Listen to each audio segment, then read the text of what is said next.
Hello and welcome again to another tutorial day on Kept Up Codes. I did a dumb thing. I did a smart thing, but it was dumb. I did a smart thing dumbly. Stupidly. So I refactored a Pomodoro timer script that I'd gotten from the OBS plugins directory, and I made it into something completely different. The problem is that I moved the previous file, which I was using for this stream, into the other folder to use as the base for that refactoring, and it's gone. It's gone. I didn't even do something smart enough to and I set up a Git repository for that. I set up I did the branch. I made a new branch, and I put everything on that branch. And dumb thing I did is that I didn't commit initially. I didn't commit the base file. I did some editing before I committed it. So that was dumb. And so I've got to go and create a new Pomodoro thing. So we're not doing Pomodoros today.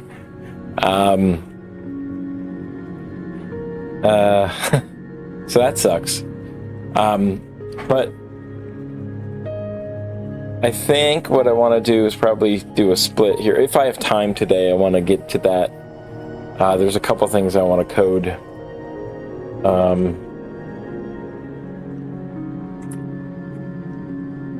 After I do the tutorials. But today we're going to do a freeCodeCamp tutorial, and it's a fun one. It looks like it's going to be a pretty long one.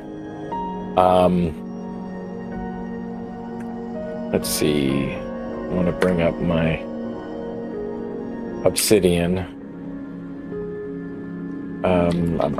What's today? Today's note is what I want. Today's note. Get that one. Let's get that one going. So we're just going to sit here and chat for a little bit. Chat. And, yeah. So no... Oh, gosh. I guess what I could do manual things. I don't really like doing that, though. But after I do the tutorials, I think I'm going to add... I'm going to work on that Pomodoro thing. The thing is, it is in Lua, and I'm not very well versed in Lua. I would like to do it in Python, so maybe that's what I'll do, is take some time to do a show how to use the OBS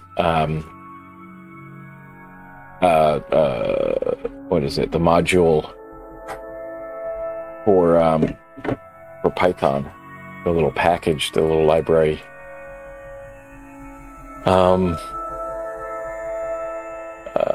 Yeah. Okay.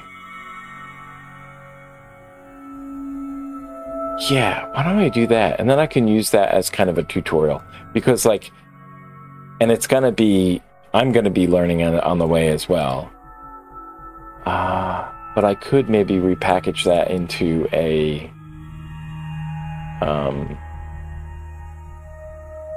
what do you call it? Another video. So that would be nice. Okay, well, okay, so I also worked with the Blue Sky at Proto API, the client for that thing. I don't know what AT Proto is, honestly. But it's a really fast way to send posts on Blue Sky. Just like, let me see, 1, 2, 3, 4, 5, 6 lines of code to send a post. Really cool. Really, really cool. So, yeah, what I'd like to do is get started with that. And, yeah, we'll get to that other stuff later. So no Pomodoros today? Maybe? Maybe no? No Pomodoros? I don't know. Yeah, as always, questions from all levels are encouraged, just as the text says underneath there. Yeah.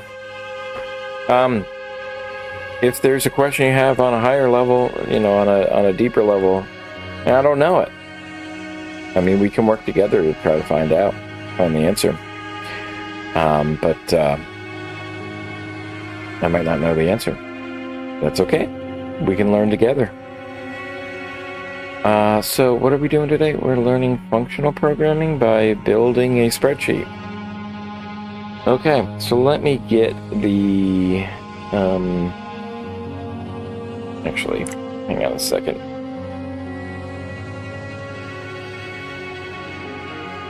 Let's get the freeCodeCamp thing going here. Where are we left off here? Let me bring this down here, bring that over there, over there, over there. And there we go. Let's get over to the action, where the action is here. And here we go. Let's see. So, show. We need a new, what do we call it? What did I call this? Tutorial. I did this last week. Didn't I do one last week? I did one last week. I didn't take a break last week, right? Which one did we do last week? So now we are on week 15. And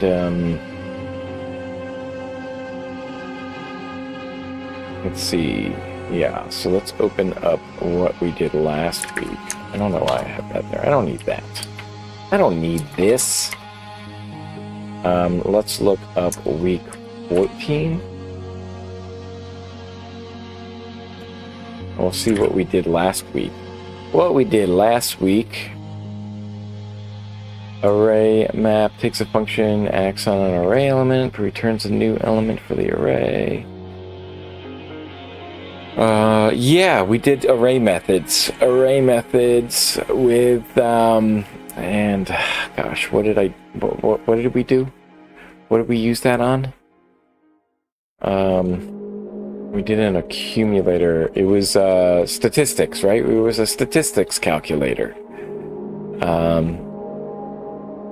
Take an object, return the object's keys. So keys are like the keys in a dictionary, key value pairs.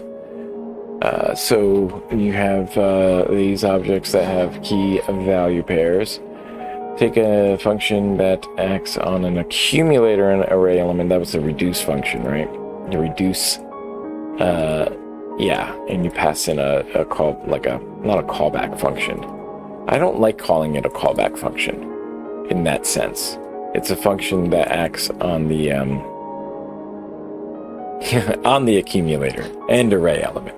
So it takes two inputs. And then you can also pass in an initial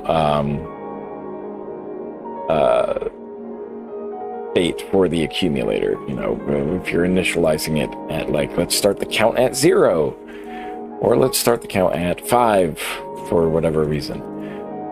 And you could do that. Function takes a thing, returns true if that thing is nan. Yep. Yeah. Function takes a thing, returns true if that thing is nan. I think that's true. I don't know if it only acts on No, it shouldn't just act on numbers because you're trying to test whether or not it is a number. Right, you can do it on like strings, I think, and other objects. And the map and filter, the basis of modern data engineering and data manipulation. See those in basically every language. I think in Python, those are like built-ins and stuff. I don't know what it is in other languages. I think maybe in like like Java or like C or C# or something. I don't know. Maybe there's like a library you have to import or something.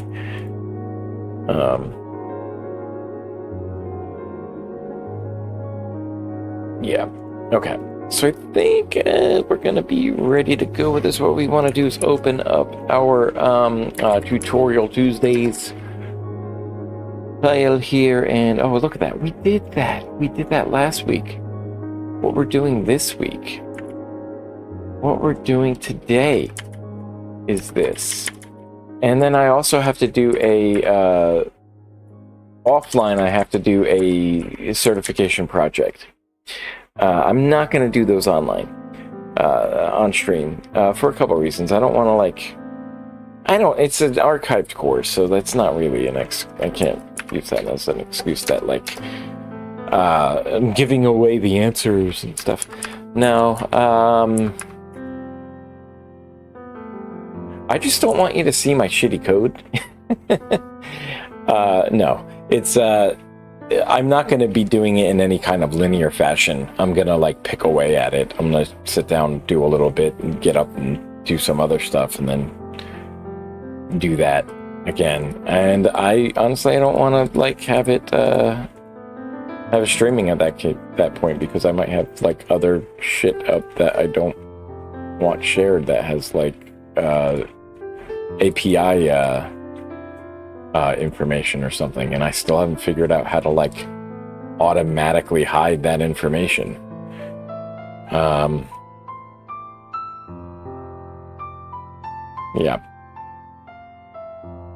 Or I might want to be watching Twitch or something, and my computer just can't handle streaming at that same time.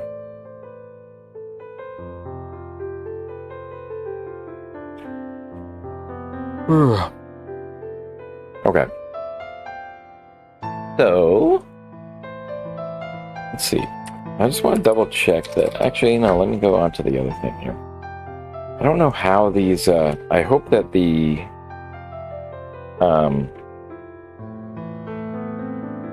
links resolve to a preview. I don't know how. No, it doesn't.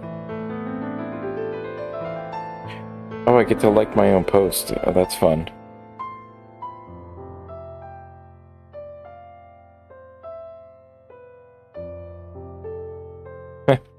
That's funny. It likes the own post. Okay, where are we? We're going to go to learn functional programming by building a spreadsheet. Let's click on that and go on over to here. We'll stretch this out. Let's get the MDN docs up, huh? How about that? MDN web docs, the Mozilla Developer Network. And developers developly. There we go. That's as far over as it'll go. Okay. I will try to take some breaks here on my own. Did I set up the global variable for this? That's the question. How many? 105? 105 steps, is that right? I think that is. Preview of what we will build is this spreadsheet thing. We can type stuff into it. And what is it, what functions can you have with the spreadsheet? That's the question. What are we gonna, what functionality are we gonna give to this thing? I guess it's just gonna be a table. It's just a table. Can I do 13? Can I do, wait a minute, can I do math with it? Let's see if they let me do math. I can't move stuff around, though. Why can't I move stuff around? You can click into, but you can't go up or down. The arrows don't work. Can I do A1 plus, or A3 plus B3? Oh, that's what we're gonna do? That's pretty fucking cool. Okay, so we're gonna add math and stuff to that. That's pretty fucking interesting. What about concatenation? Can I do concat?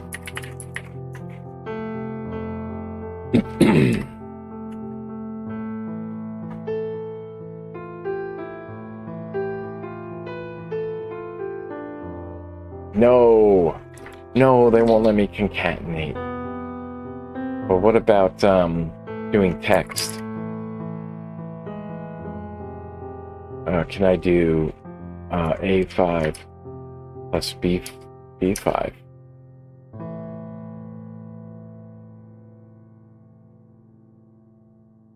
Okay, that's weird. It's just a plus. So what you can do is just do A5, B5 equal, and it's text other, and that's the concatenation operator. Interesting. Okay, well, whatever. We're gonna figure out how to do some very basic spreadsheet in here. Take a nice spreadsheet. Okay. Alrighty. Okay. All right, let's get started. We're just going to take a look at this thing, and then I'm going to take a break.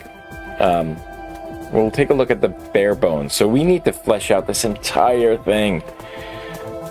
We have the HTML, which is just, as given to us, has a head and body element, and a meta. 2 meta tags here. I think they usually have 3. What's the third one usually? Forget. But we're setting the encoding, we're setting the viewport size, width, and whatnot, and importing the styling from the style sheet using styles.css, which we're going to have over here. And that's pretty bare bones too. Functional programming spreadsheet is the title, and inside of body, we just have a div element and the script element pointing to our script.js file that we need to work all the way through. We have to add every single line of code for that one. Okay, so we just have a very basic scaffold here in place in the HTML and the CSS. We just have container. Well, oh, that's interesting. Well, we do have an ID called the container, and then we do have a label class, which is not it's not defined yet. So we need to put that into our HTML at some point. Line height and all this stuff. I guess this is going to be each cell or something, maybe. Vertical align in the middle, and the text aligns in the center. Okay, so yeah, I don't know what this is. I guess that's probably going to be the labels for the columns and the rows. That's my guess. Grid template rows, grid template columns. We're using the grid layout. Okay, they're probably going to give us all of that, I hope, when we get to that.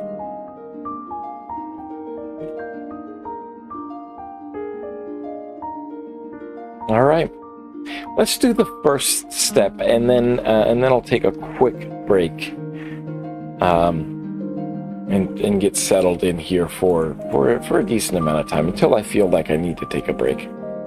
I'm not doing pomodoros today, I guess. I'm gonna have to fix the pomodoro timer. I messed it up. Your project starts with a basic HTML container and corresponding CSS. And the first task will be to programmatically generate the cells for your spreadsheet, and the global window object represents the browser window or tab. It has an onload property which allows you to define behavior when the window has loaded the entire page. That's very interesting. Let's bring that up into here for our notes. And let me get that going. Yeah. Yeah. Okay.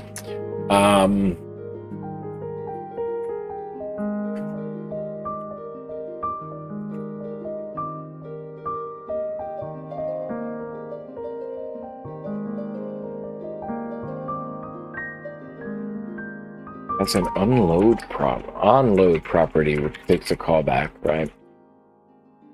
Define the behavior when the window has loaded the entire page. Okay.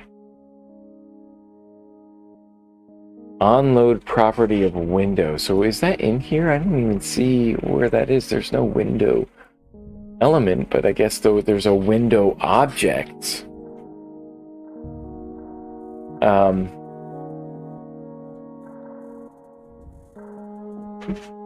Onload.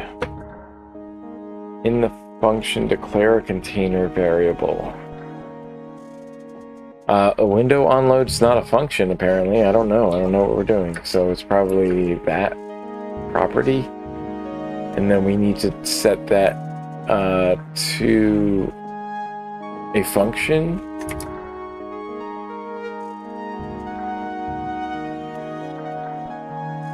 Is that what we're doing?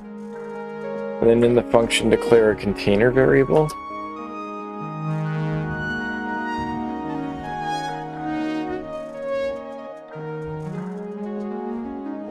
And then we need to get the element by ID. You can also do the query selector, but that's getting all, right? So we want to get the container element. Okay, is that what we want? Okay, that is what we want, but we need to sign in. We need to sign in.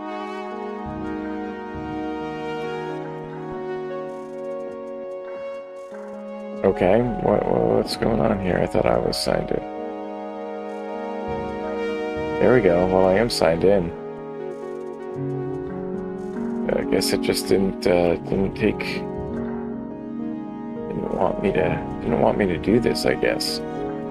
We did save it, right? Come on. Alright, well, there we go. Is this what we're doing? Okay.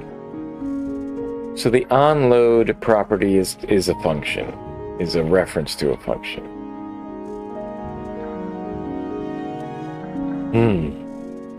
Alright. Okay. Well, let's go to the next challenge. And I'm going to take a quick break, and we'll be back in just a jiffy here, just a couple minutes here.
let's get back into it.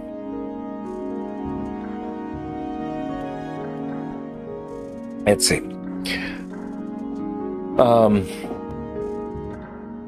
This is going to be a long thing to work through.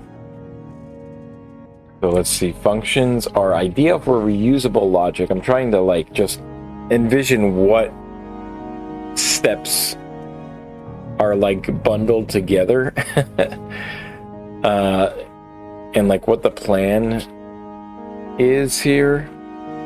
It's a thing that you kind of miss with this tutorial, this setup in freeCodeCamp. It doesn't really give you a breakdown of like what, like it doesn't chunk the steps into like phases. So I have to think about like what I need to do, basically. So, okay, so the first part of this, I'm guessing we need to set up some of the structure.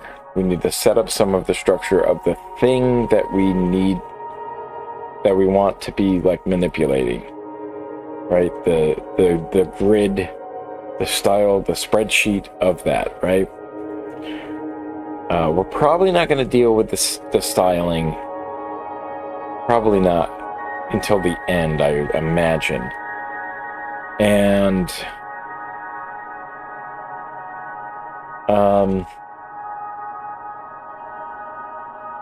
yeah, I think that's what we got to do. Got to get copious amounts of coffee here. This is going to be a doozy.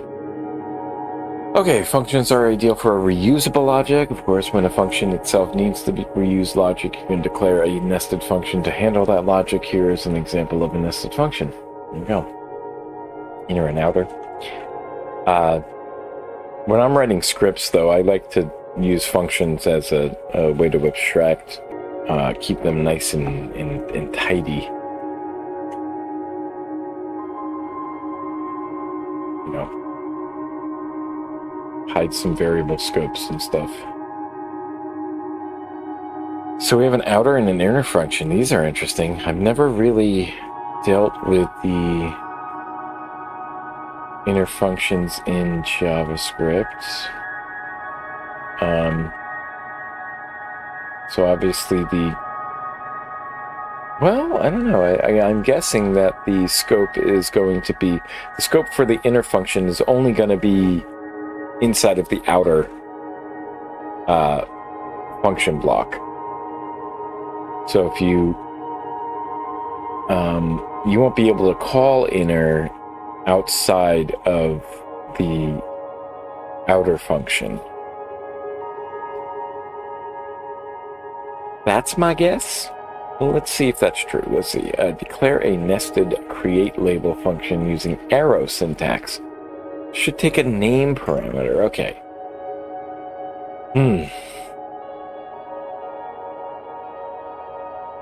So inside the window on load function, we want to create a label. We're just going to have it take the name parameter, and we're going to have an empty function block here. That's right. Let's go and move along to step 3 here. And oh, you know what? Let me if people want to follow along, I should add this to the chat. Hopefully that gets sent, because this doesn't quite work sometimes. I don't know why. I don't know why.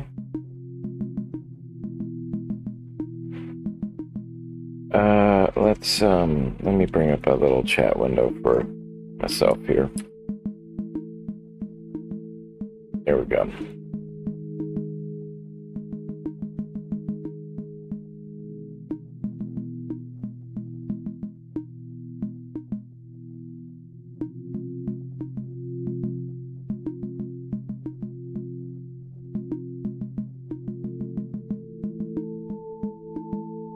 All right. That's the one. Building a spreadsheet. Build a spreadsheet. Right here. Okay, so what are we doing inside of the create label function? And remember that the document object has a create element method. Did we ever use that?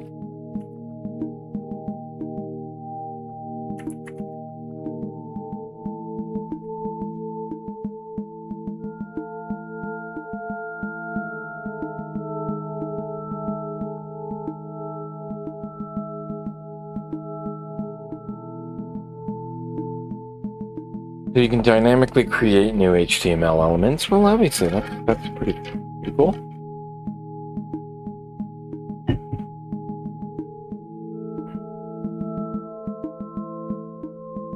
I'm really curious why, like, Python doesn't have a way to manipulate a document object. I guess. Yeah, I don't know. I guess because the browsers don't support Python or something. They support JavaScript. Is that right? And other languages, I think, too. So, like PHP, you can also run PHP, right? I really want to do the, like, web dev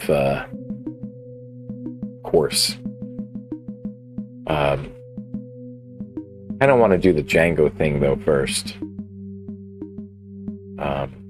Really want to get a website up for my stream. I have some ideas that I want for that.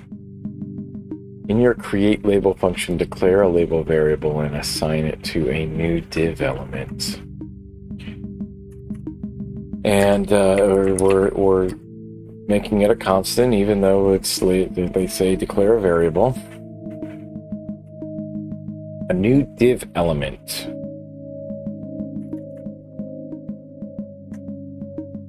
And you're just doing div? Is that what we do? Right. And then, but can you add a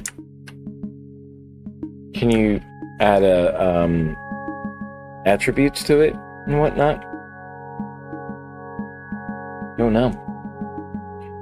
Well, that's one thing I need to do on here is to get this up on here. Support animations for my stuff. Oh, I gotta move over to this left side. Okay, there we go. But yeah, do consider supporting freeCodeCamp. They do wonderful work there. Making learning accessible to all. It's just like it's been a key kind of principle that I've kind of held on to ever since Khan Academy. Like for the past 15 years, been very interested in free online learning, and it's helped me tremendously. I've found, I've learned a lot online, and I really enjoy the web like this, and I think we need to support it so that everybody can continue to enjoy the same kind of access that I have enjoyed over the past 15 years. All right, step 4, set the class name of the label element.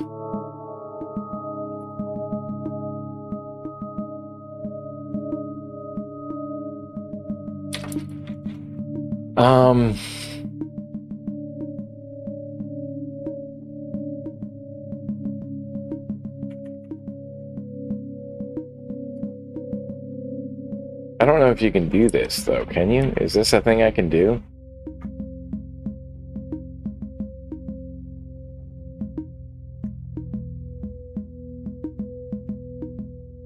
Is that right? No, text content property to the name parameter?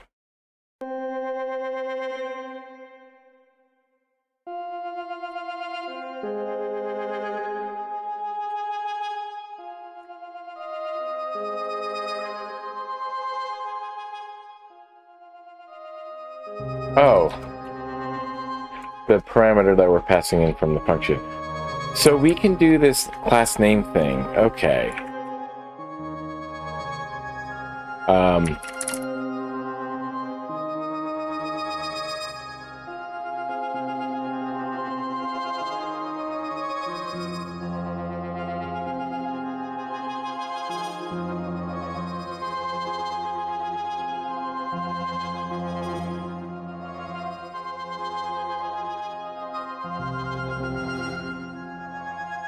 Assign a string to it. That's interesting. Okay, and then text content we can also.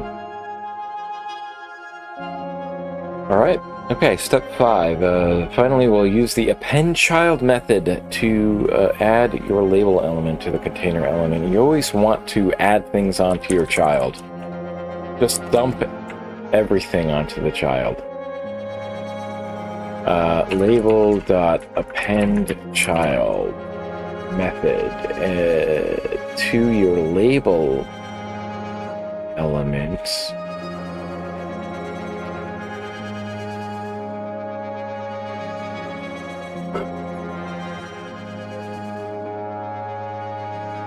We're going to append a label to as a child of container.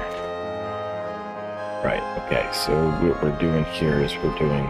Oh my gosh! I keep bouncing back and forth from this. It's not focusing correctly.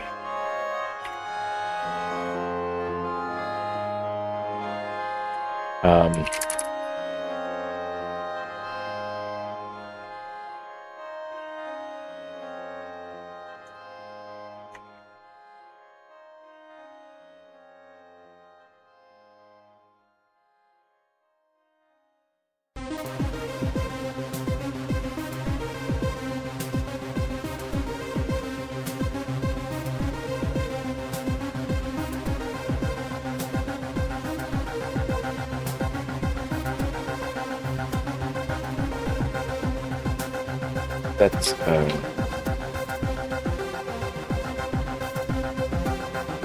there's element B as a child of element A. Okay. Guess that's the verbiage I want, I think. We'll need to a function to generate a range of numbers, and we're going to declare an empty range function which takes a start and end parameter. Okay. Gonna use an arrow function again.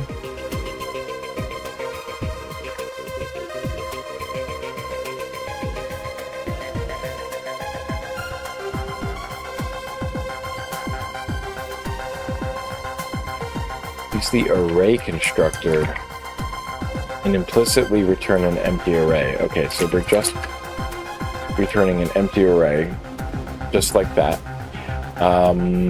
Do I need to do new? Do you need to do new in this language? You do need the new keyword. Wait, what did he say? Primitive constructors do not need the new keyword, but the... Wait, is an array a primitive? I don't think that's not usually the case.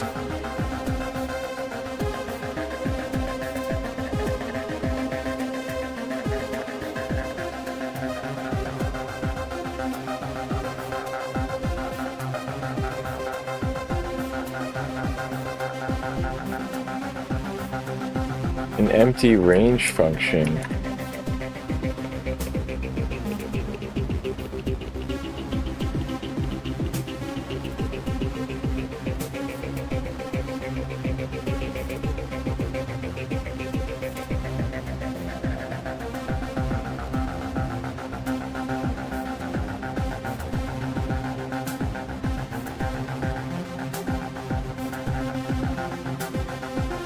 We'll need a function to generate a range of numbers, okay, and so we're generating numbers so that we can assign the labels to the spreadsheet cells, right? The rows and columns. Use the array constructor. Implicitly return an empty array?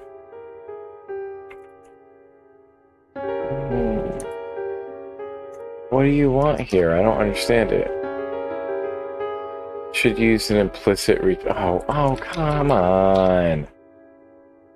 It doesn't need to. Fuck off with this.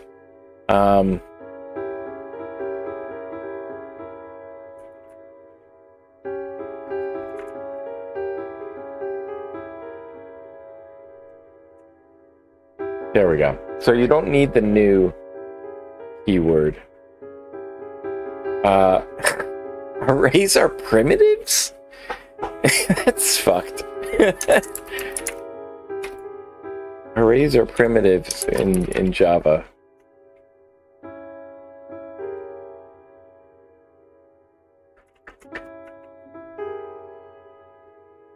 In JavaScript.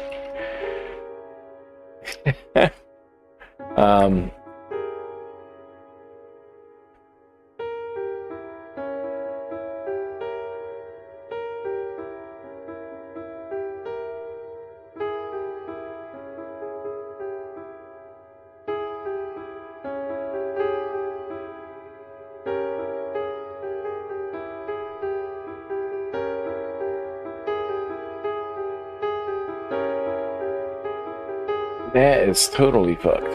Okay.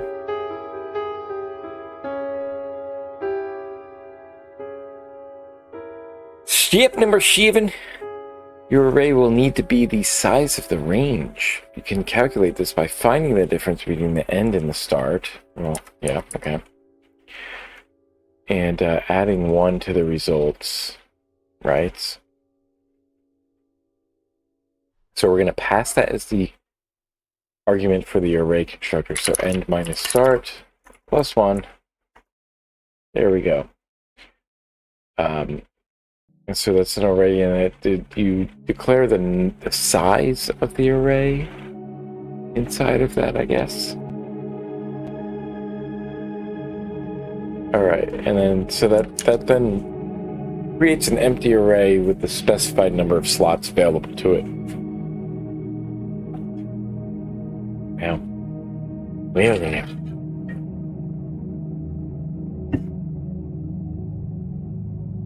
Oh my gosh, come on, man. I'm over here.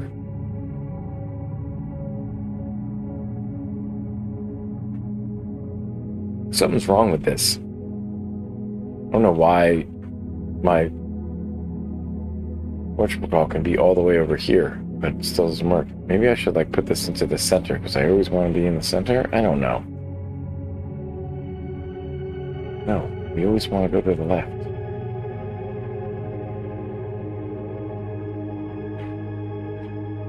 Cooler people on the left. The array constructor has a fill method which can be used to fill an array with a value, and you can use this fill to fill your array with a start value. Okay. Chain the fill method to the array constructor and pass it the start value. Okay. Okay. Okay.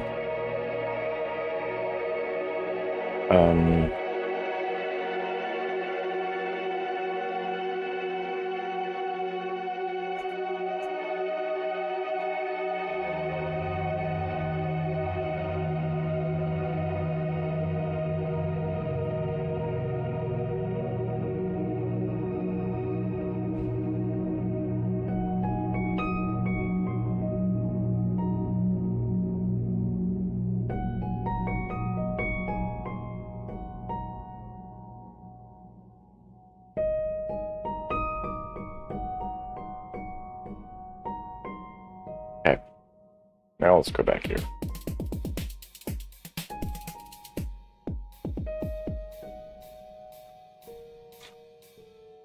Wait, we did this one. Okay, so now we're going to use the map. When there is a place you gotta go.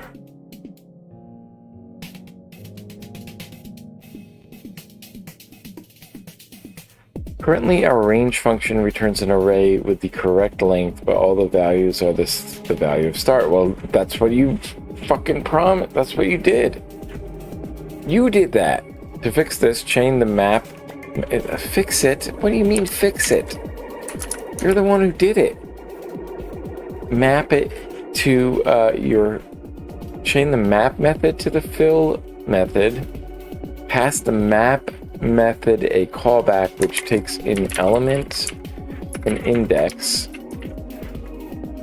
and returns the sum of those two parameters. Okay. What do you mean? You have to pass it explicitly because, right, otherwise you have to do return. Right.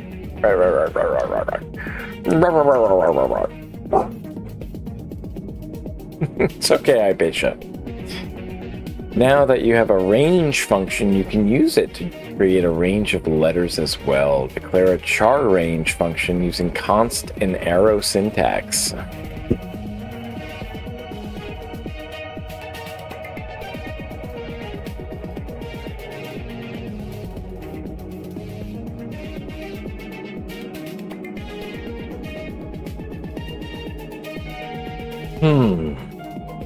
Okay. Got a range function. Are we still outside of this? So we have a range function.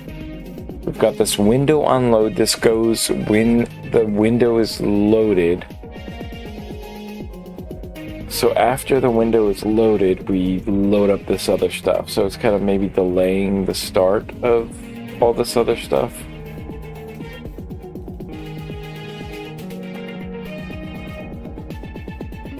I wonder why. I wonder why you do that. Not really explained. So unless I missed something. Let's see, we have a range function. Declare char range, arrow syntax. Start end. Where are we going to? What are we doing? We're gonna implicitly return the result of range, start, and end as their arguments. Come on, really? Isn't that it?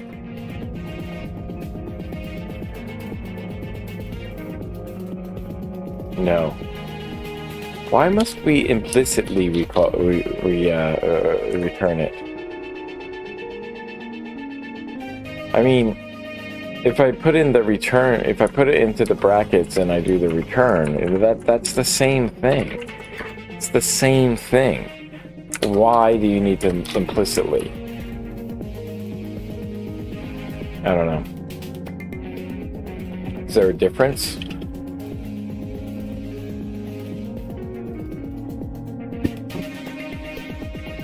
The range function expects numbers, but your start and end values will be strings.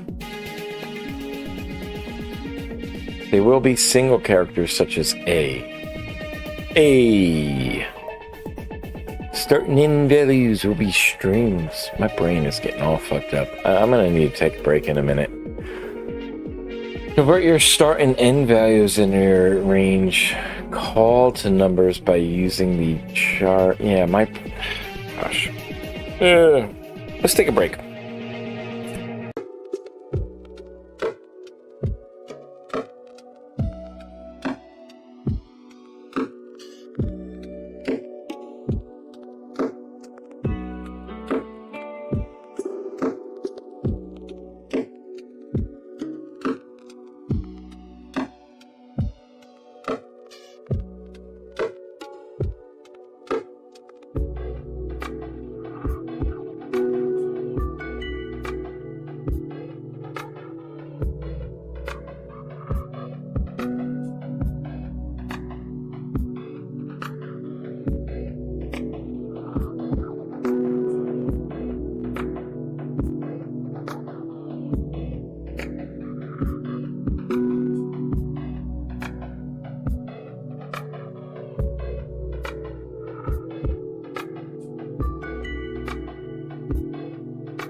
Gotta get a sweater on.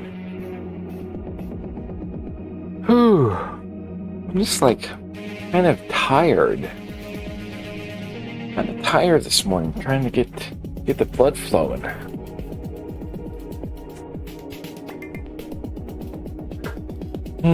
Range function expects numbers. Our start and end values must be strings, or they will be strings. So we need to convert start and end values in our range call to numbers by using the char code app. Okay. Actually, here's what I'll do. Okay, wait a minute. I can just go like that. What am I doing?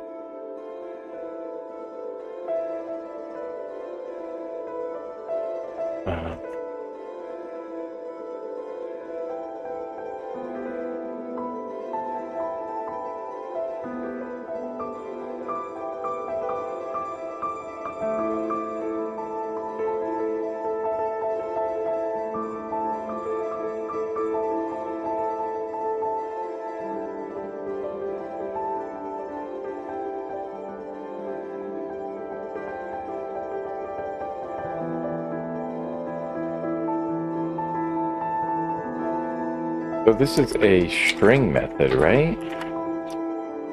That's right.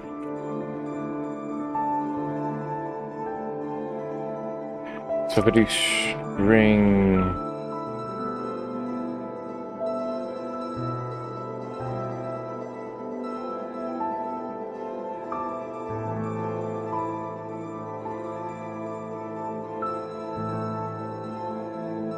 This only works from the digits 0 to 9, though.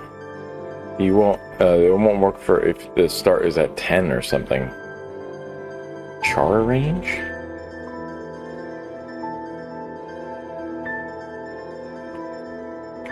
Right?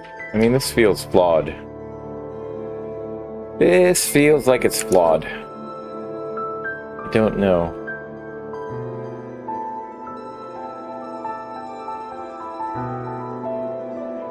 Gotta stop moving my mouse around. Keep my focus here. I wish that, yeah, I'm just thinking about how to automate the monitor switching.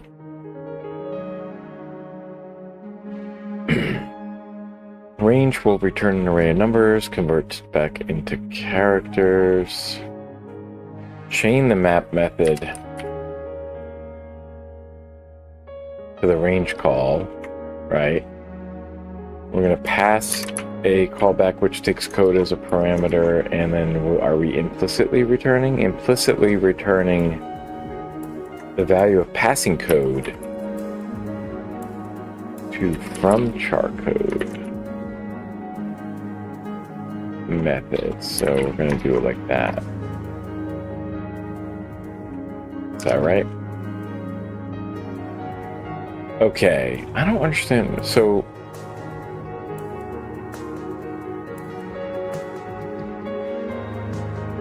JavaScript is a pain to deal with numbers. I just have to say. It seems really dumb dealing with numbers because it wants to make them strings. From char code, so we have. Now this isn't a string object method. This is the function that's in the class. Or not in the class, or in the, well, yeah, maybe.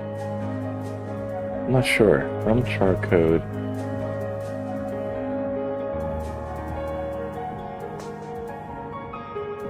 Can you pass in the code there?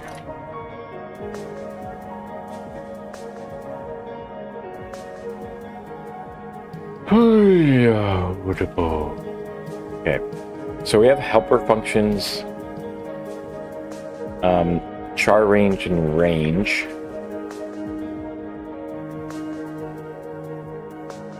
Now, back in our onload event handler, we want to declare a letters variable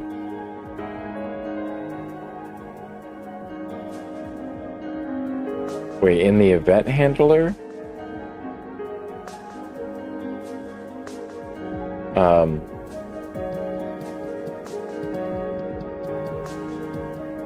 Wait, we're still inside this function here.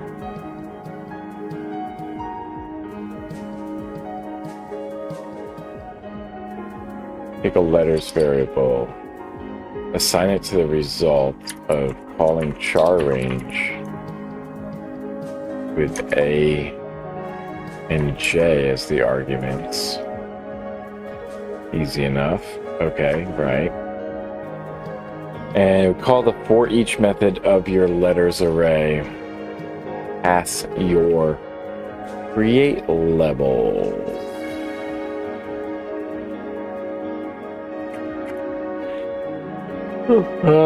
So we have a letters array which has a for each method because it's an array. Create a label. The create label function is the callback, whatever you want to call it. It's the function that you're passing into it. And should see some letters appear across the top of the spreadsheet. Let's see. We do have this one. Let's break out the preview. Let's break out the preview and let's put it over here for a moment. Okay, so we have these ones. We have A through J. Right. Nifty. Okay.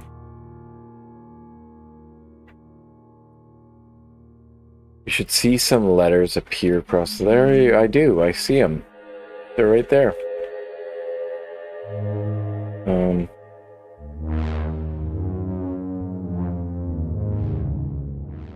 Okay.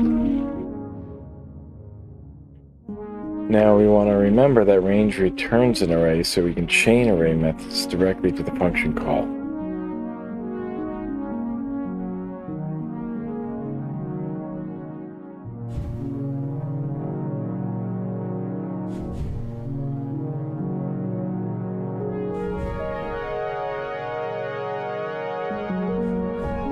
So we want to call range on 1 through 99 and chain the for each method onto that, and we're going to pass in number. We want a empty callback which returns just that. I think you can just do it like this. I don't know.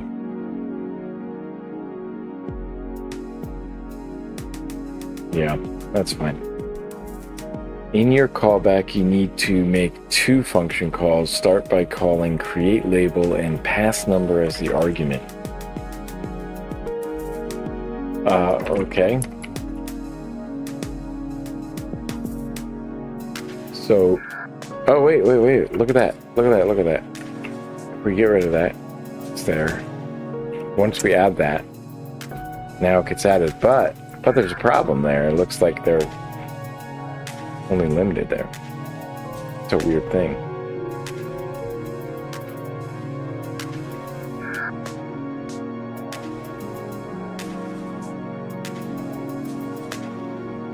So numbers appear there.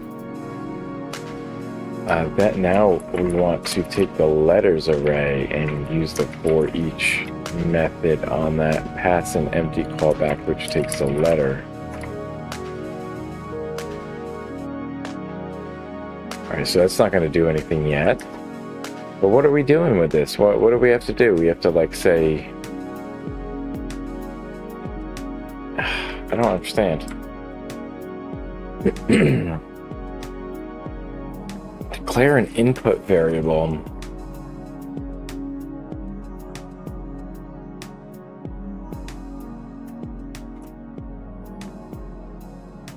And we're going to create an element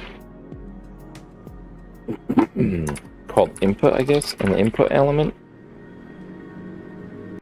And then we're going to set the type attribute to text and the ID equal to letter plus number. Is that going to be concatenated? Oh, okay. So for each element we have, for each letter, we're going to have a new element called input. And that's a form, right? That's like a form thing, form element.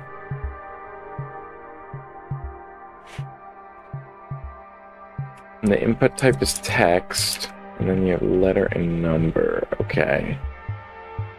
Okay. I am, like, the numbers aren't correct, or they're not in the right spot. And they haven't really talked about why, you know? I don't understand why they ended up that way. 1, 2, 3, 4, 5, 6, 7, 8, 9. Yeah, because, you know, 10 would be K. So A, B, C, D, E, F, G, H, I.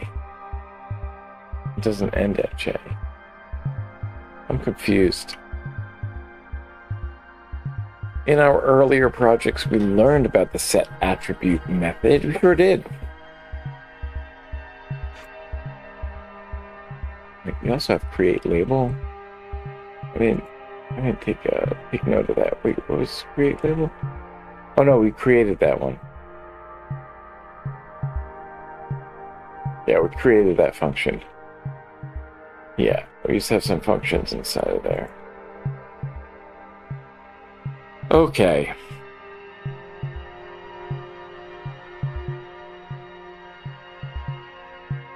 So, what are we up to here?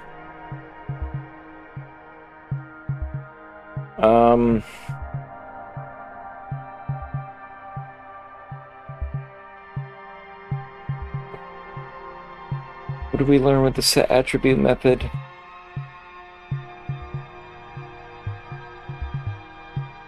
L.attribute is equal to value, but you can also use the set attribute method. Okay, so in other ways, yeah, that's what we've been using, and I'm just like not sure why we've been doing it this way.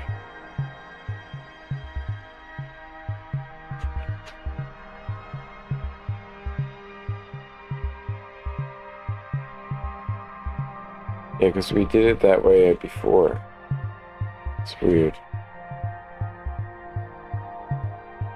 Alright, so the property names for hyphenated HTML attribute values, such as aria label, follow camel case, becoming aria label. Yeah, of course, okay. We're going to set the aria label attribute for the input element as the ID attribute. Okay. Alright. It's fine. It's just for accessibility. Oh, God. I gotta get up and walk around. I don't know why these things make me so tired.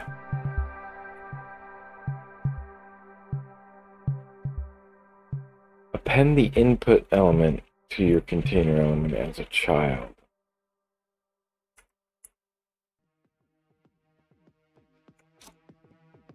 Right.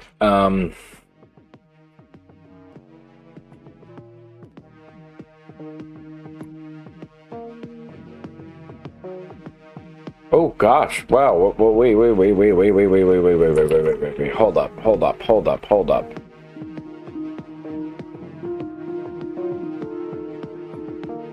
Why does that do that? why does that make all the difference here? We created all of that code, the for each. We're setting an input label. So we're creating an element, which is an input box, right? But they're kind of just like, these elements are just kind of floating around, right? They're not attached to anywhere in the document. And so they're not getting styled or anything, or they're just not existing.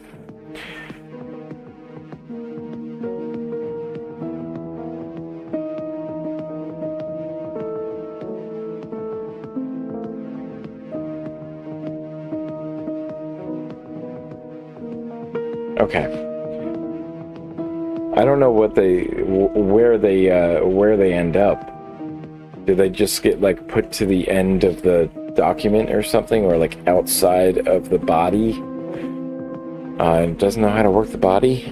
I'm not sure how that works. And then finally attaching it to something. That's where it. Okay. And then so we're appending the child to, appending the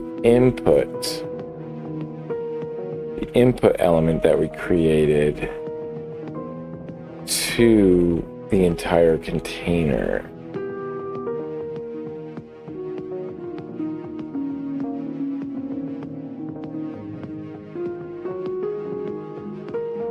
Right, and then so for each, from 1 to 99, that's the note, that's the rows that we have, 1 through 99.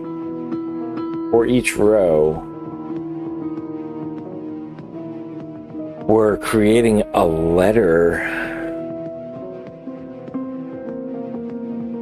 Or wait, for each row, we're taking the letters array .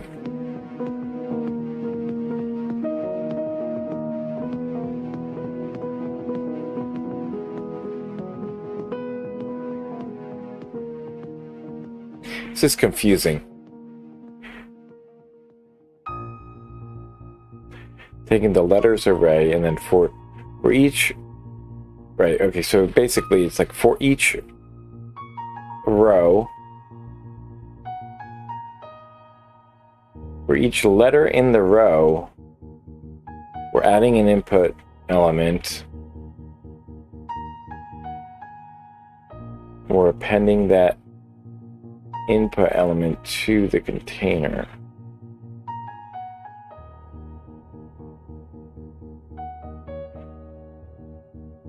How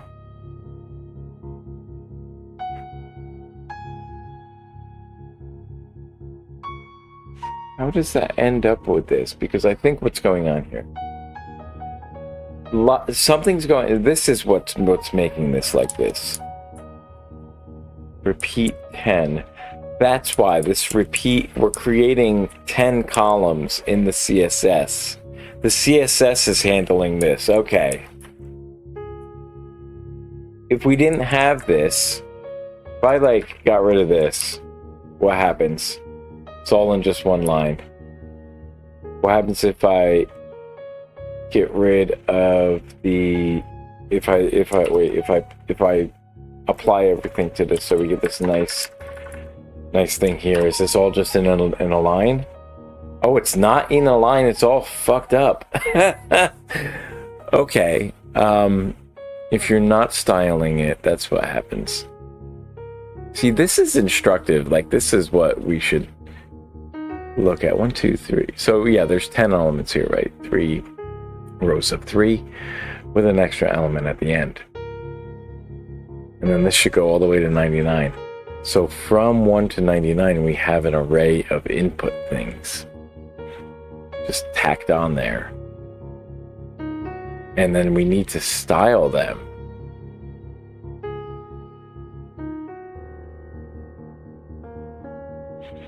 We can get rid of the label element here for a second too. Let's get rid of that.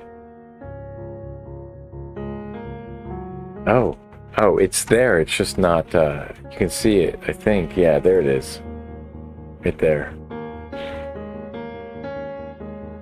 Okay. Well,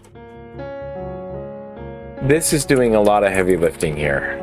That's why I'm confused. The style sheet is doing all the heavy lifting of formatting this into rows and columns.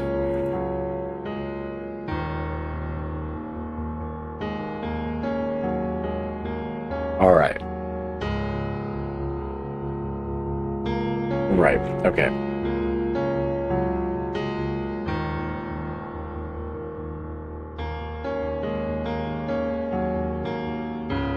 So we appended the input element to there. Oh wait, we already did this, right? Yeah. Don't know why. We had to like double tap that. Most spreadsheet programs include built-in functions for calculation. Of course, declare sum function that takes num's parameter, which will be an array of numbers, and it should return the result of calling reduce on the array to sum all of the numbers. I didn't know that this is what we're going to be doing. Okay, so we're taking a sum function. We're taking num's parameter, that's an array, and we're going to do nums dot reduce. And then what are we doing?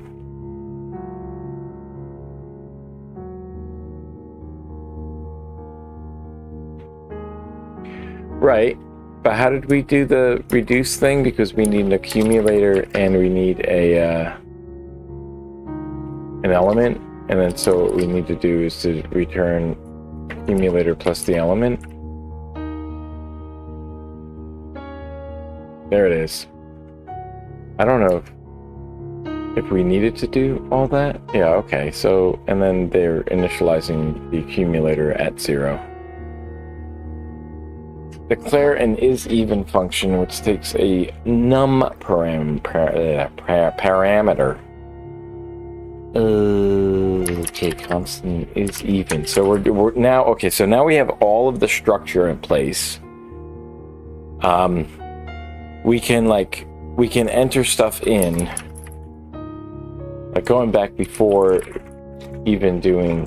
And we can't use the arrow keys though. I wonder why. I wonder what you need to do to use the arrow keys.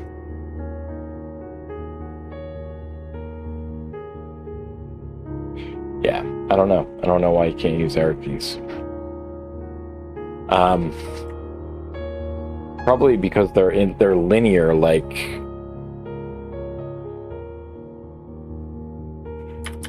I'd be expecting up and down to move like if I was in B, I would expect up to move to, if I'm in B6, I would expect up to move to A6.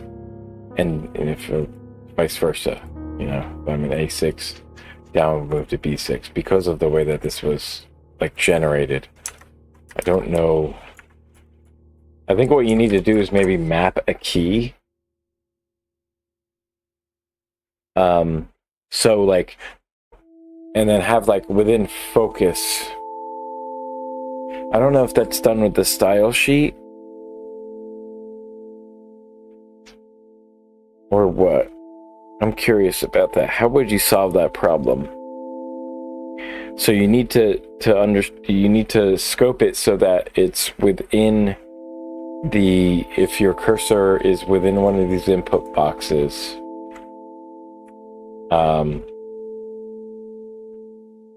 then up and down control different things. So you would bind the down key to a function that calculates where you should move to next.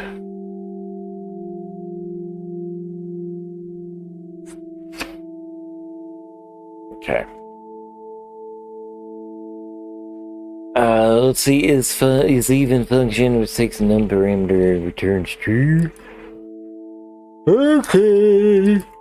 Returns true if it's even, okay. So we're using that.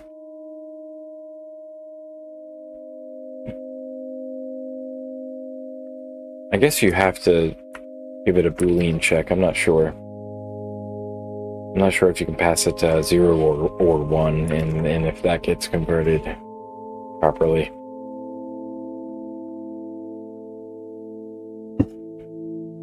declare an average function. So we got an is even and we got sum. Right, so the next steps we're doing now, adding some functionality to this spreadsheet.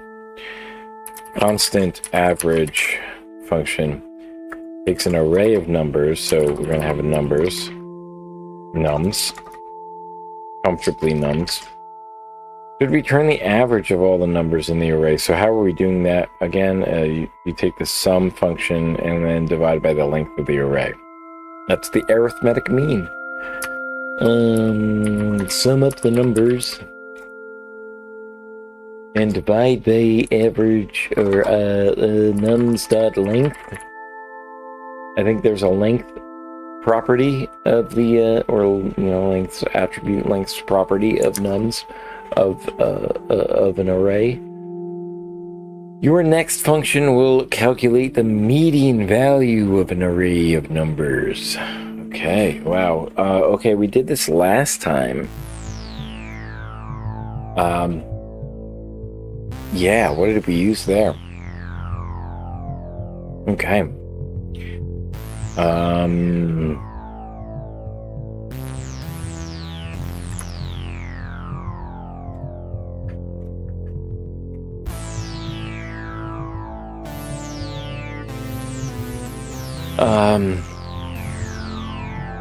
So we're going to do a bunch of stuff here. We're going to declare a sorted variable,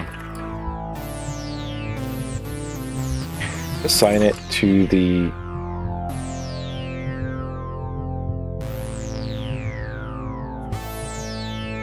copy. You can use copy?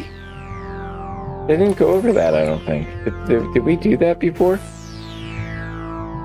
Oh, maybe we did. I think we might have. Just like breezed right over it last time. And then you should use the slice method for creating a shallow copy. I don't know. Oh, right. How did I do that again? It was something like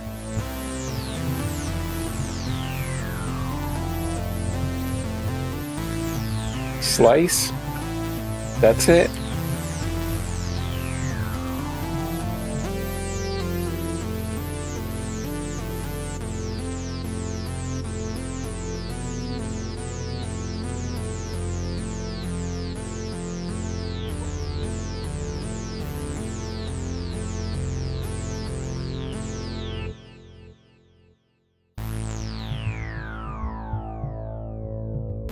And you need to do this like A minus B thing or something like that. Is that what we were doing? Yeah. Okay, whatever.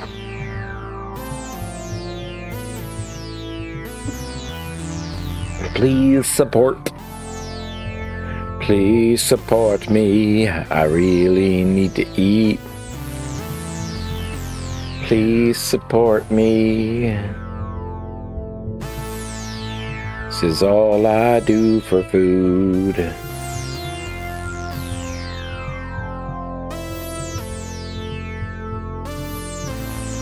And stream on Twitch as well. If you can't support financially, liking this video, following, subscribing, all that stuff helps to get this into the eyes of maybe some people who can financially support. So that's helping out as well. Now declare a length variable and assign it the length of your sorted array.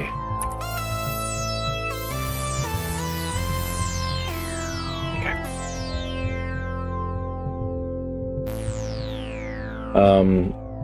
And the middle variable.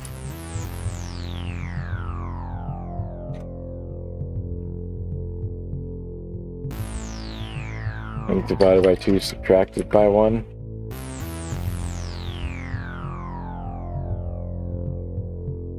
Okay.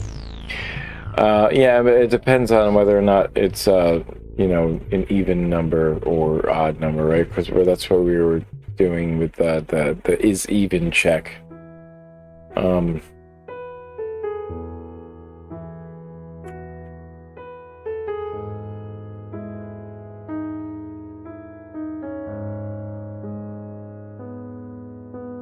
Gosh, are we going to use the? Let me see. ternary thing. So if length is return the average of the number. Maybe not. Maybe we just need to do if it's even, and then we can do this here, and then we can do return. Well, yeah. I think this is what we want to do. Return the average.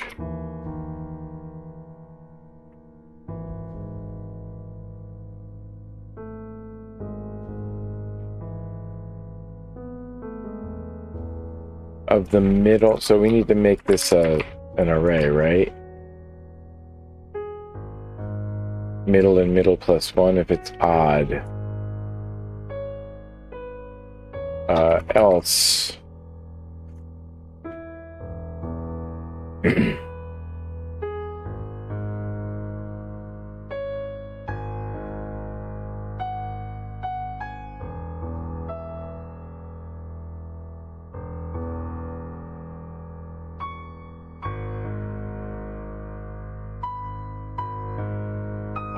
we need, okay, so wait a minute, because we need the nums middle, and then the, we need to pass an array, though.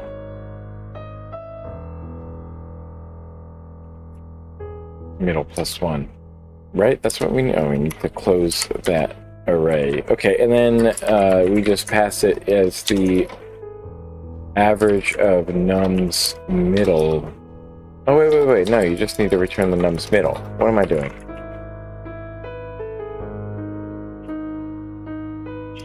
Is that right? Well, if it's even, we do that. If otherwise, that's odd.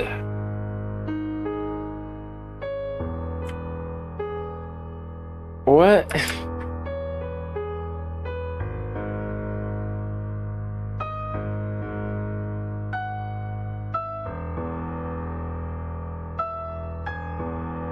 We'll need to round the middle number up.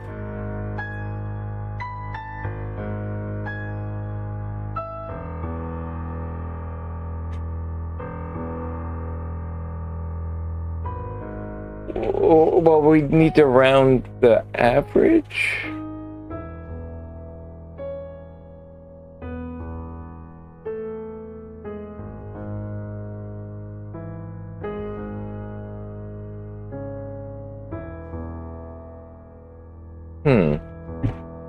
I'm confused.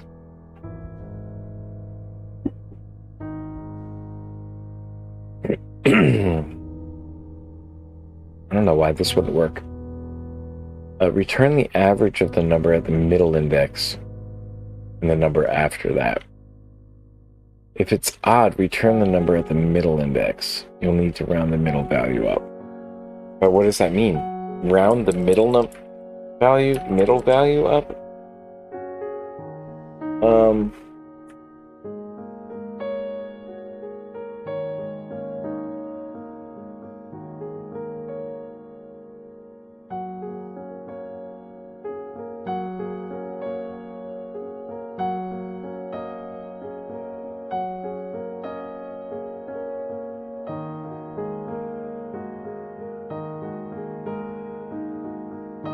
I don't know. Math ceiling? Is that what we do?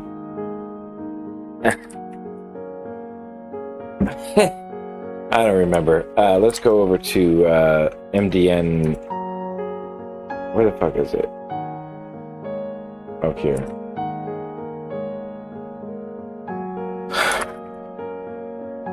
I mean, math.round. We could also do math.seal, right? That's what we want. We want the math.seal. Seal it. Seal the deal.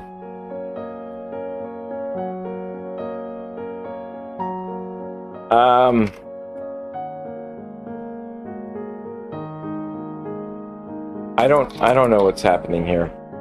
I don't know what they want. I don't understand it.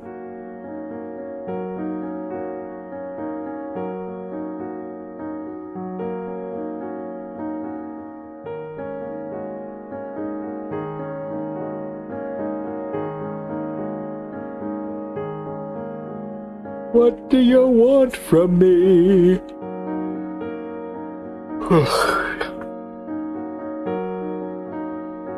What do you want from me?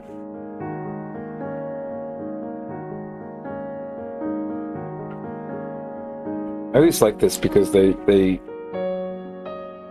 explicitly say don't create like too many posts. You know, has your question been answered? No. Like, I don't understand. Like you probably had plenty of opportunity to look at it.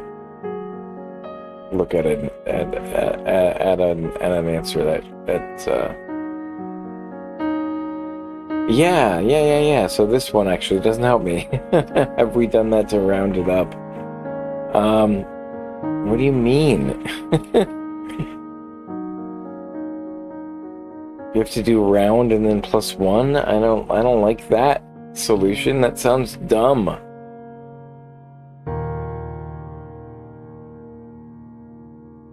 Subtract the number by 1 and then add the number by 1. Why would you fucking do that?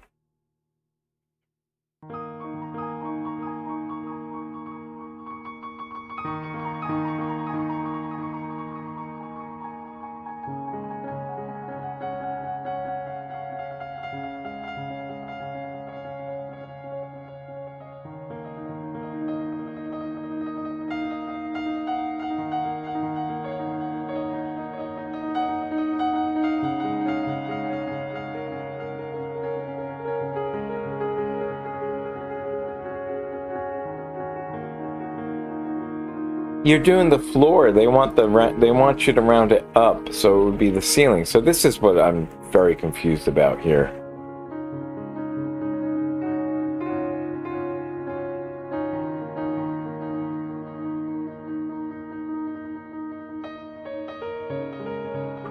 See, middle is the middle index. It's not the number itself.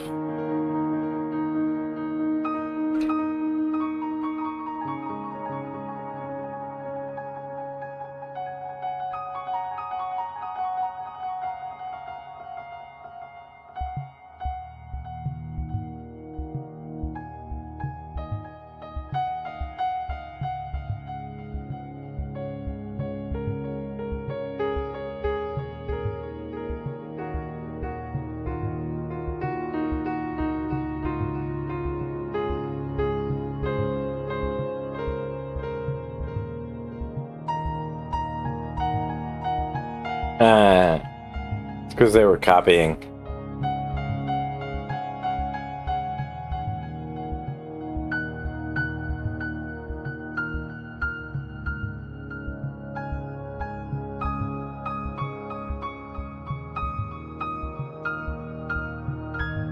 Oh, do they want us to do this where they want us to do this in the okay. Right. Okay. Yeah, I mean, why didn't it? Okay. Hold up. Round the middle value up, though. That's ceiling. That's not floor.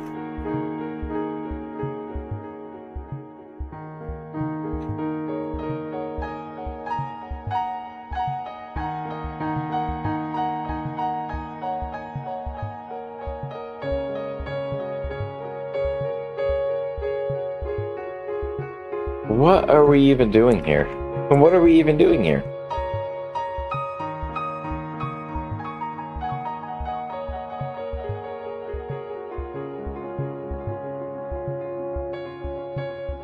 Oh, because we want... Oh, my God. Okay, yeah, we want the sorted one. These... Yes, okay. Okay. We're not taking...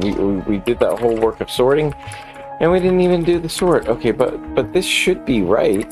Right? That should be right. Come on, man. It should be right. Why is that not working?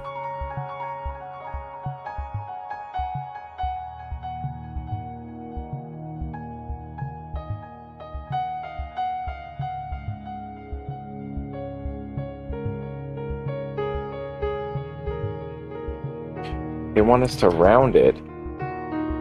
It doesn't work. What do you want from me?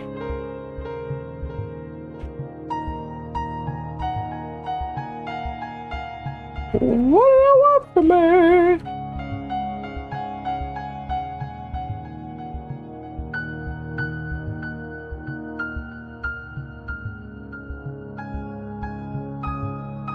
You need to use round for that? Yeah, but...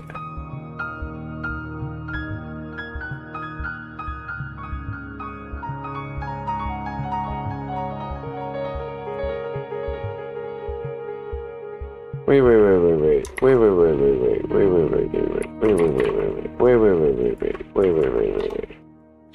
Can't we do it here? Why do they want us to use the round function? It's so weird. Okay. Oh my god, I'm so dumb.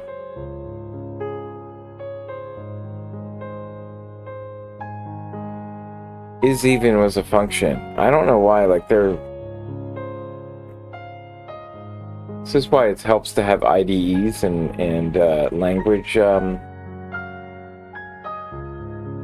language server thing that does the checking of the things of the syntax and the languages and the, you know, it creates like a little language model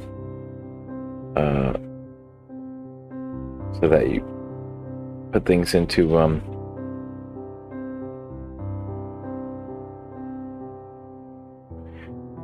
into good formats. Oh, Chet's solving puzzles.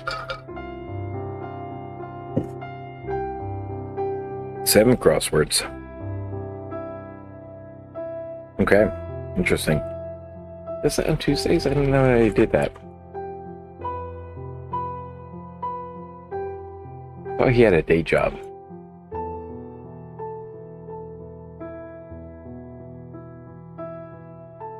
I need to take a break, don't I? Like I'm going. My brain. Yeah, let's take a break. We're only at step 20. We are like less than a quarter of the way through. It's 11 o'clock already. It's going to be a long day. I don't think I'm going to have time to work on that other stuff.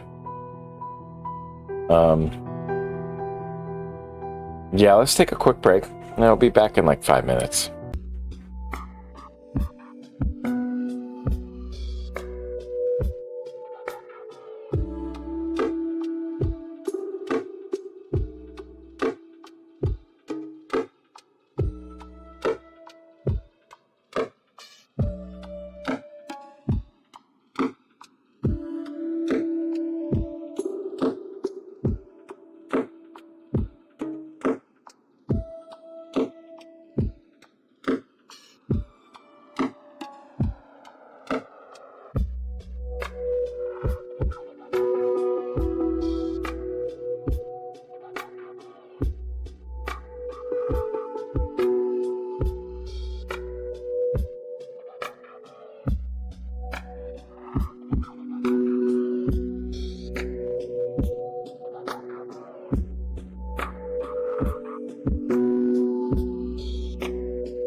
All right, let's get as far as we can before we have to take a little lunch break. Let's see.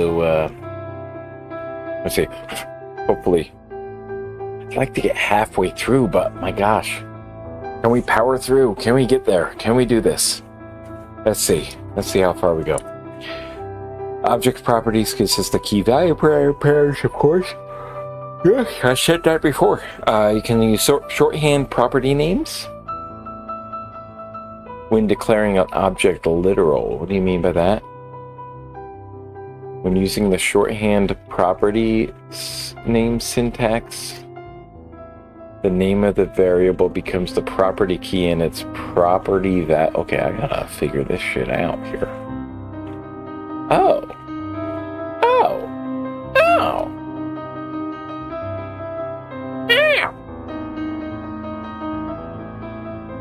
We need an example.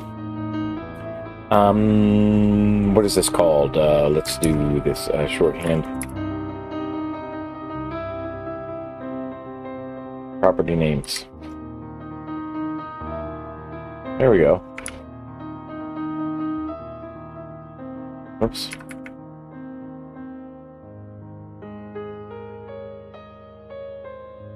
Well, that doesn't work, does it? This is the reading thing. It almost works.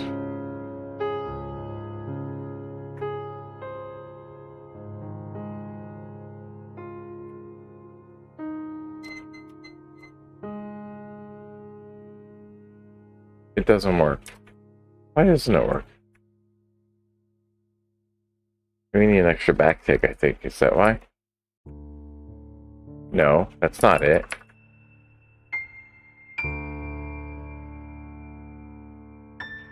Is there just one backtick?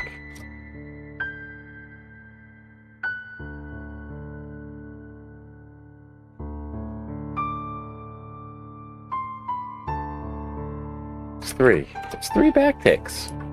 What are we doing here? What are we doing?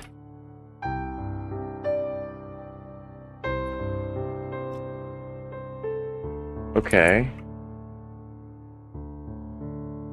That almost works.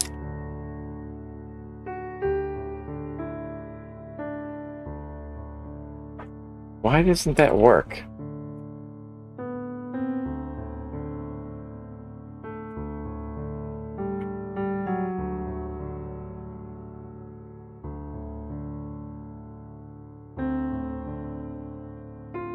There it goes. But, well, I mean, like, almost? Almost goes? There it is. Okay. Well, that's so weird. Now we can, like... Yeah, we can do that, I think.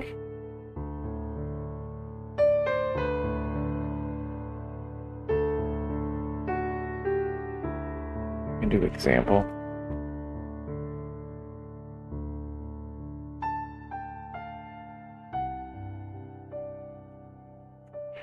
Example code. I really wish you could.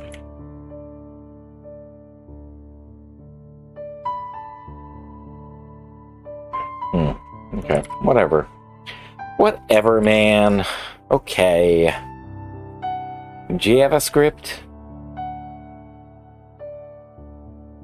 I don't know why it doesn't show up for the other one. It's so weird.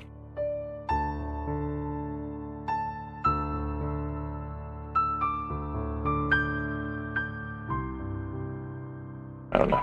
Okay. Alright, so you can use this for shorthand stuff to keep track of your spreadsheets function. Declare a spreadsheet's functions. Spreadsheet functions. We're going to use shorthand notation. We're going to set some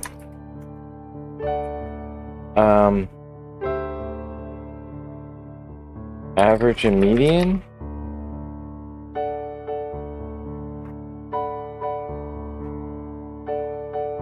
Okay, but then...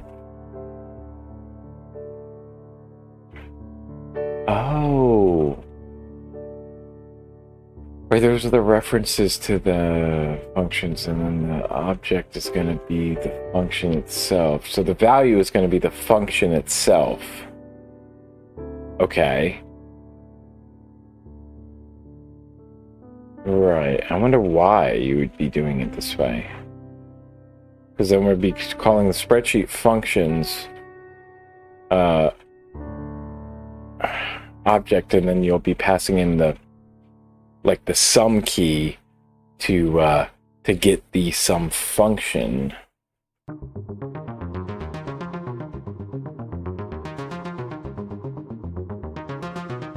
Why would we need to do that? I don't really understand. Now you can start using your spreadsheet functions. I mean, we could have started using them before, couldn't we? Begin by declaring an update arrow function.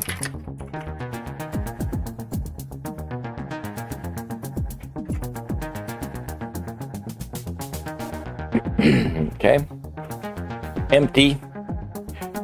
When on load.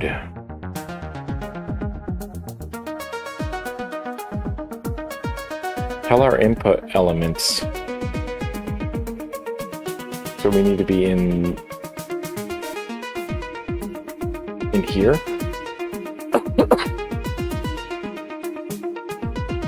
To call the update function when the value changes. Right, okay.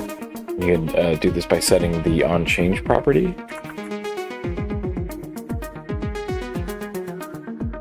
And that's another, you pass another function. And then we run the update function with that.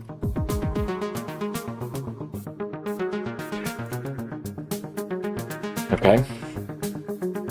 So we also have onChange. Let's let me kind of start this step again. There's also the onChange property.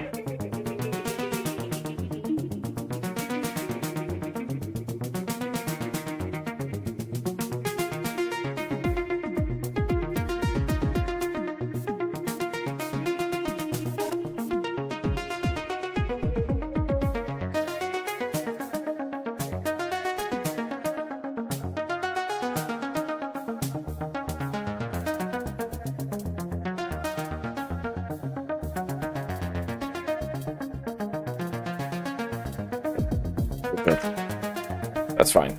That is fine. Let's go back out. Update function when that value changes. You can do this by directly setting the onChange property. We did that. I did that. Let's go. Let's move on. Let's move on to that. Update event is running as a change event listener.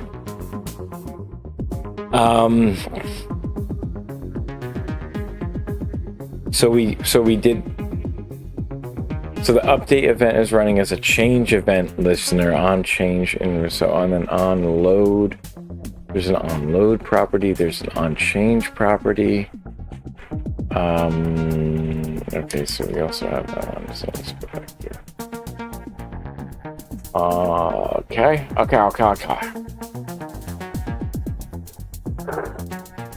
Ooh.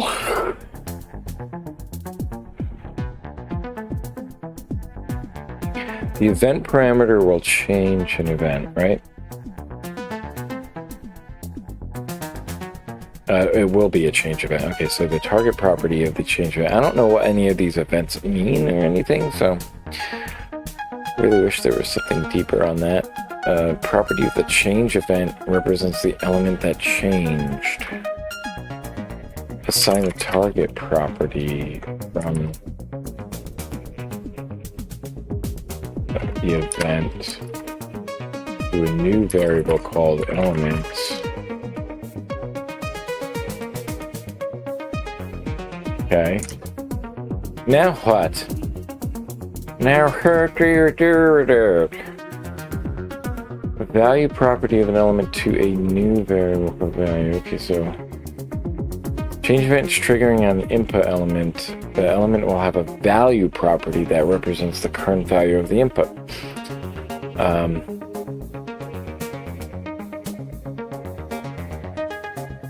But input, okay.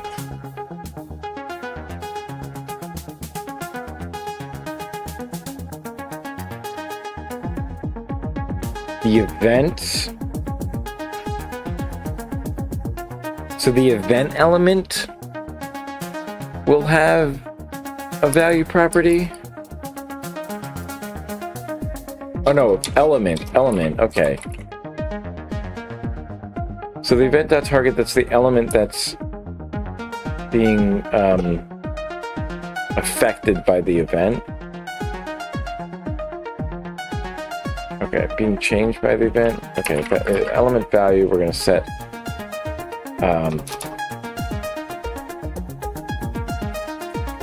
the value called const, and we're going to remove the white space by doing a replace. A constant called whatever. Okay. Oh no, dude. How do we do this? We'll remove all the white space. Character class, so it needs to be a regex.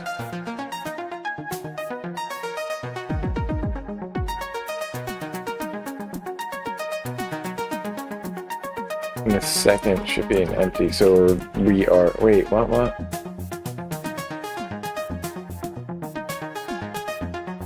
You should make it global, okay.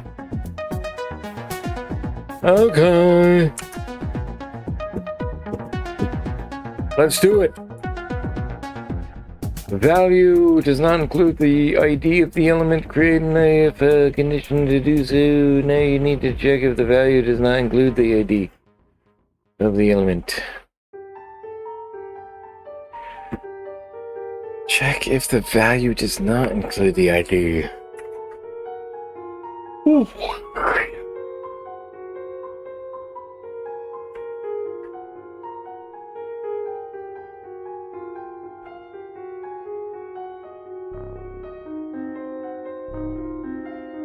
Is that it?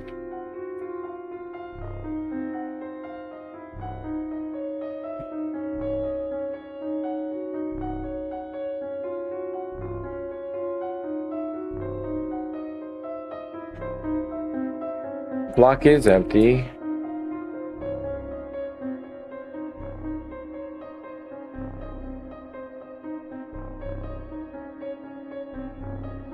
Oh gosh, I don't remember which function you use for that. For string elements.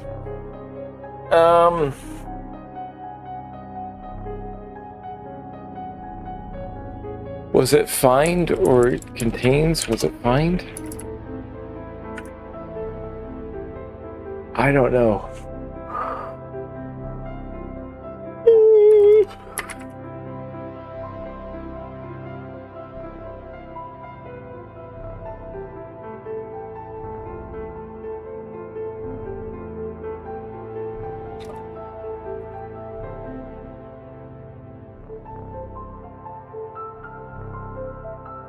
Includes? Is that what it is?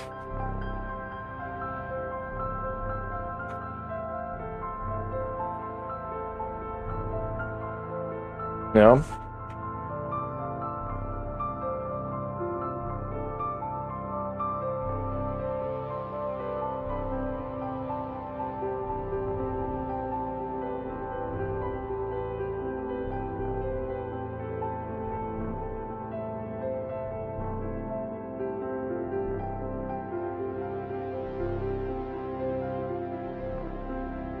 I mean, we could do match, right?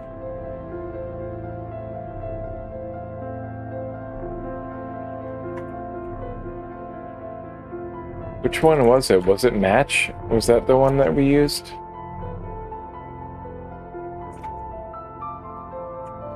Oh, gosh, okay. No, I don't know which one this was. Match regex.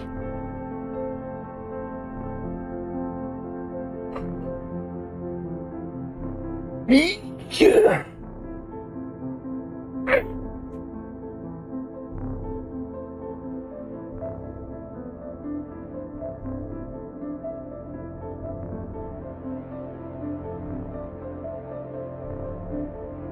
Is it just membership?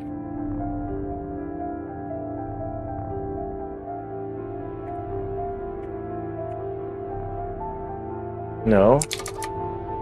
What the F are we looking for? It's a string. And,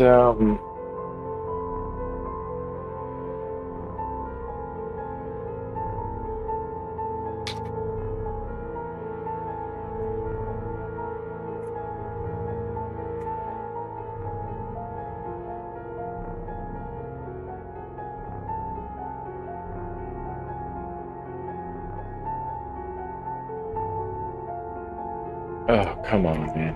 Not a string.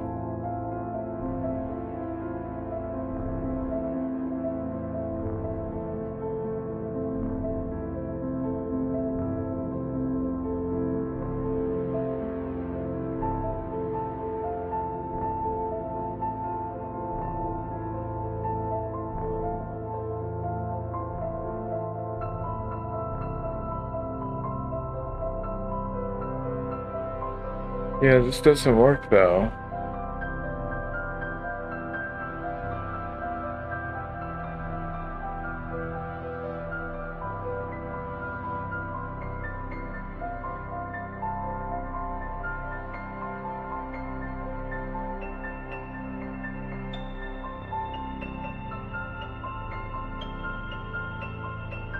This should be it, but it doesn't do it.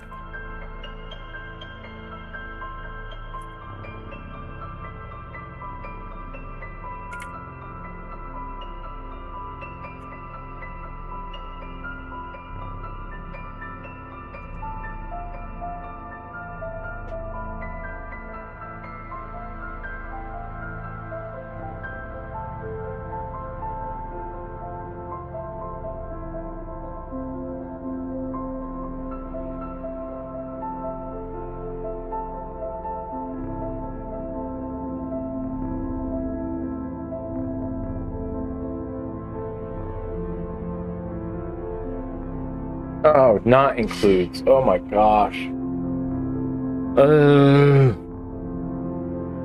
Well, I guess I get to learn stuff, right? We learned includes.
What do we do here?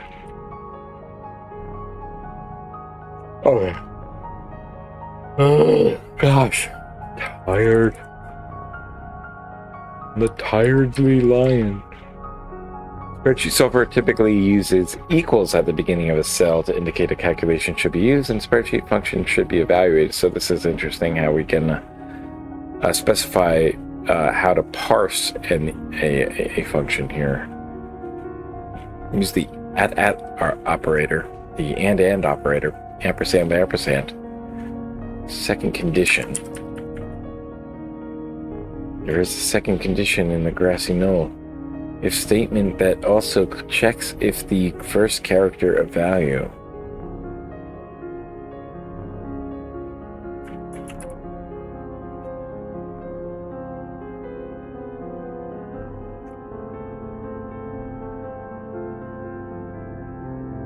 Oh, come on. Starts with, don't start with me.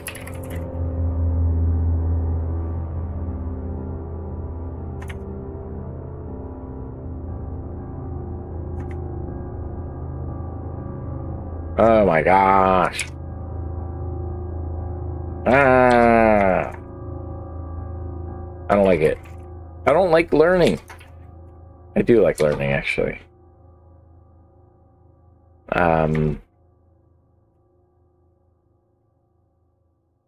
Starts with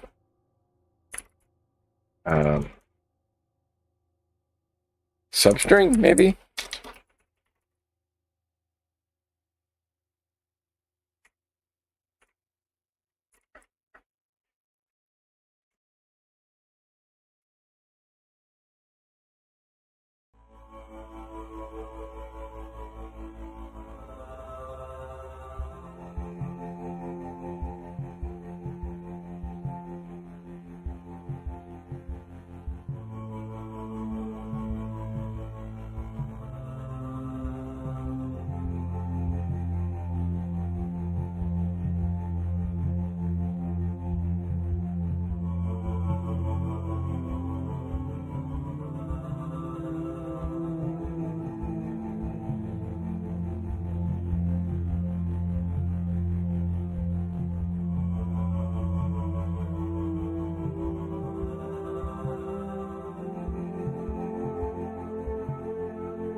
Okay.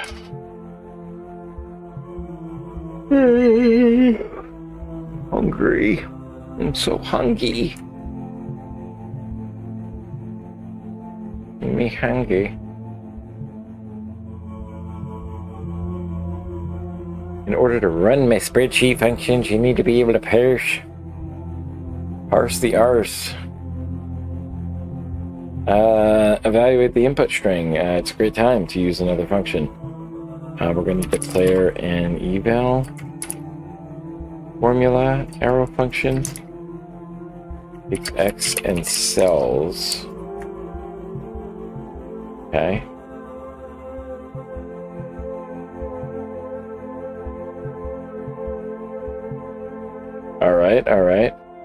Alrighty, McIdy. To eval the formula, we're going to declare an ID to text arrow function. Okay, cool.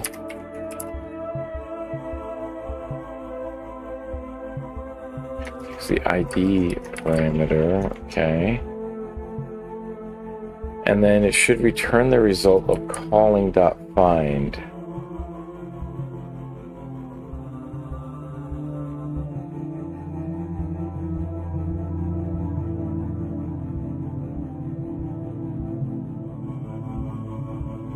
Cells.find, and the callback function be a cell that returns cell ID is equal to ID. Both of your functions should use implicit returns. Fuck off.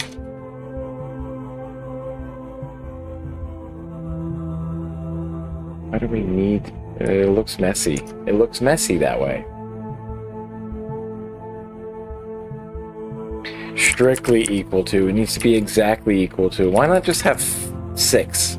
6 equal signs. It's extra equal. It's extremely equal to it.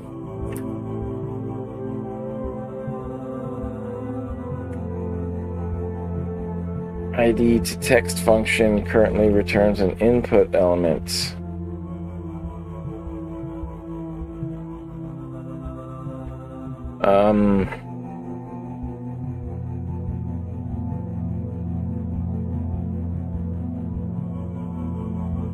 How? It's not returning anything right now.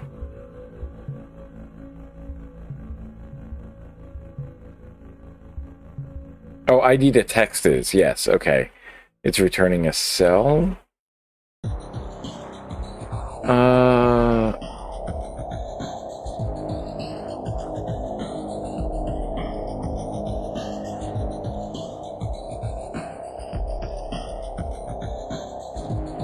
The value of that input element, so we just want to chain that onto the end. Okay, fine.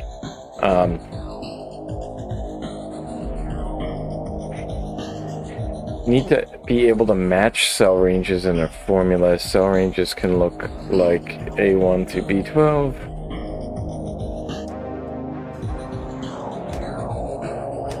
Okay.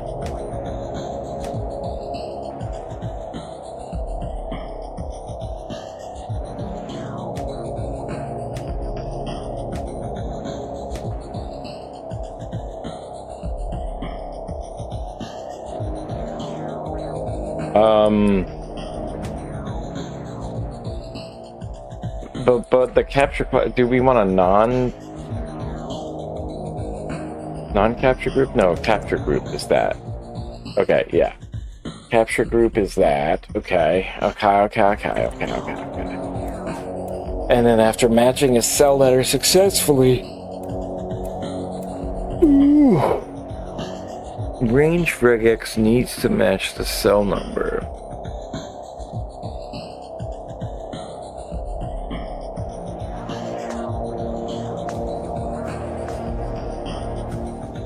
Cell numbers in your sheet range from 1 to 99. Okay. Now, add another capture group. This capture group is going to go from 1 to 99, I guess. Is that a thing that we can do? Oh, wait. 1 through 9, then the second one is 0 through 9. And it should be optional, right? So it's a question mark. Question mark? Maybe? Maybe it exists, maybe it doesn't. I don't know. There we go.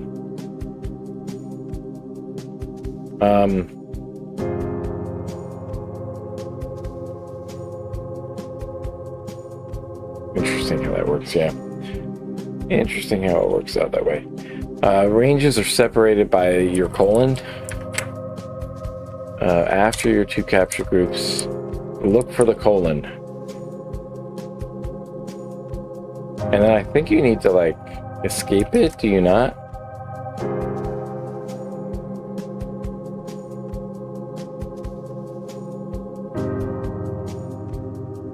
What do you mean? This is actually after my two... No. Oh, colon, of course. Oh, not semicolon. Not your semicolon, you gotta have the full colon in there. Okay, range regex.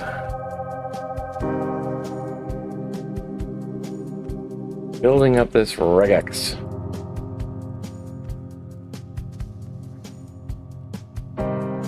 Same number and letter pattern as it did before.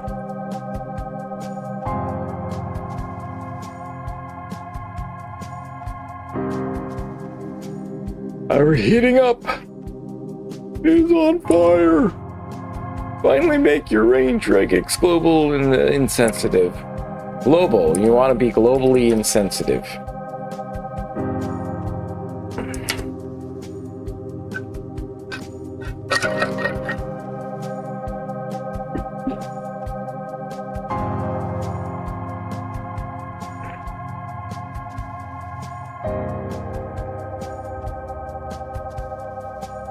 We need an arrow function taking two of these motherfuckers right here. Okay. Base IFA, we're gonna parse. Implicitly recall and return them.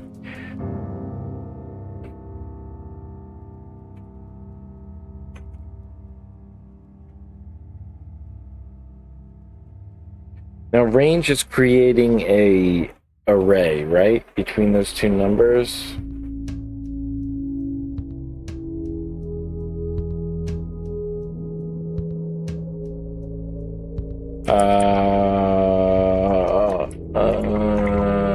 Yeah, is that what we do?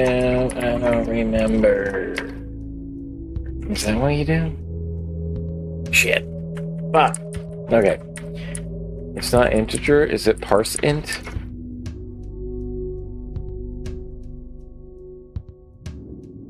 Yeah, okay, it's parse int.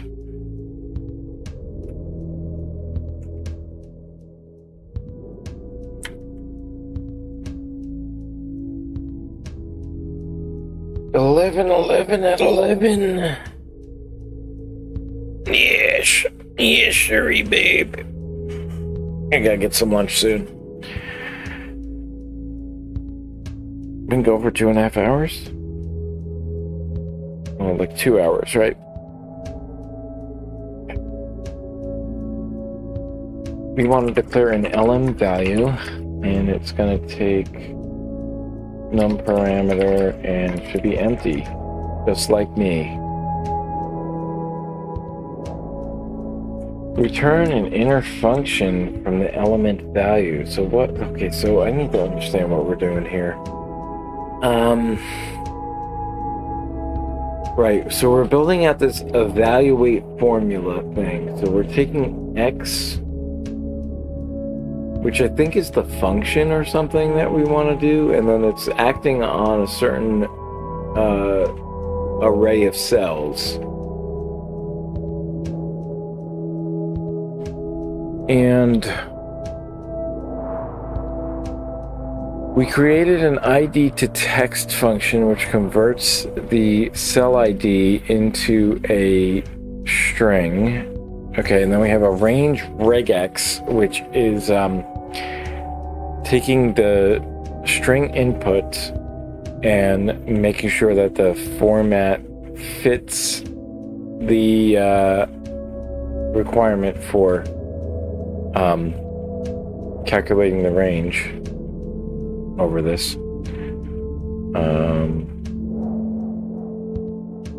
And then the range from string, we're creating a range from the string, and that creates a bunch of elements.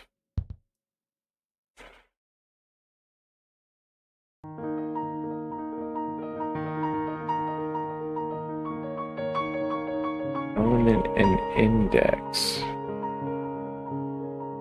Where is element coming from for this function?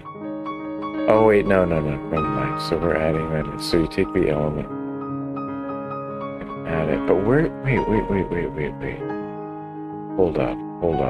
So for each element, it's adding it up. Oh right, it's accumulating it. Okay.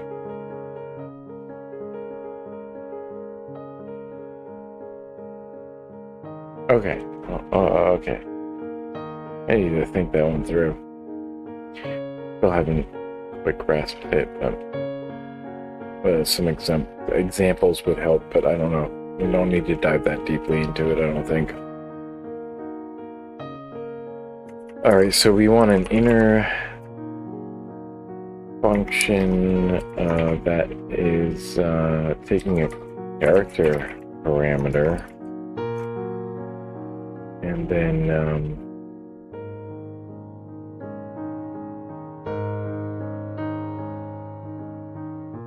empty, then they want us to return the inner. Okay. What is it? What is this doing? Element value takes in a number, and then we have this character thing. We're gonna deal with a character. Okay. This is a closure, isn't it? Did we talk about closures on this? I don't remember. I think this is a good time to take lunch. And my gosh, I need some food. I need to take a quick nap, like a 20-minute little power nap.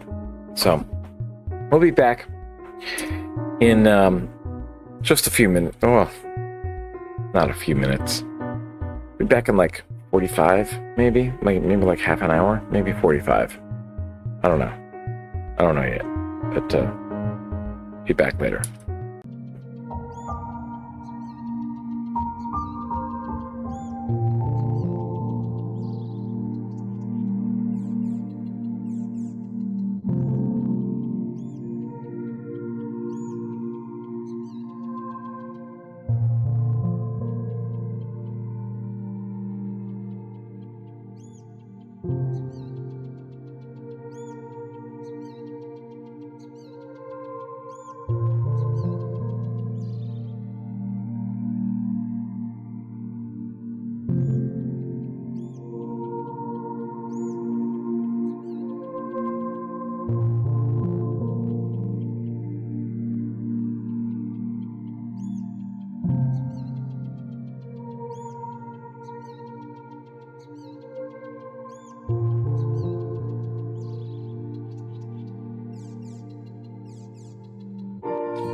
going to hop back into this.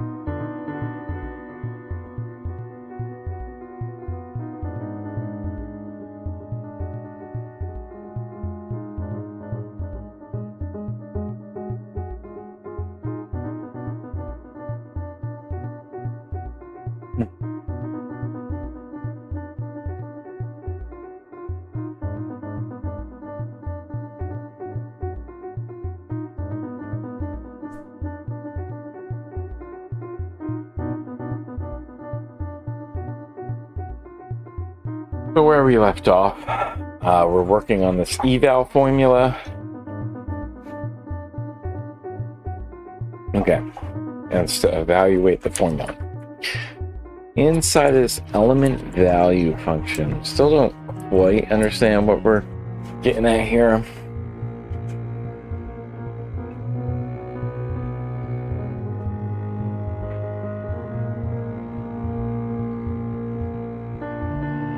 It looks like we want to return the result of calling ID to text on character plus num. So that's concatenation plus character is going to be from A to J, and then a number from 1 to 99. Okay.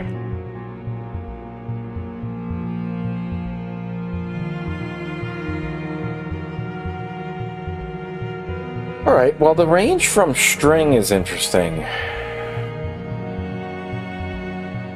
because I think that you have to convert the value then the inner function. What we're going to do is we're going to take that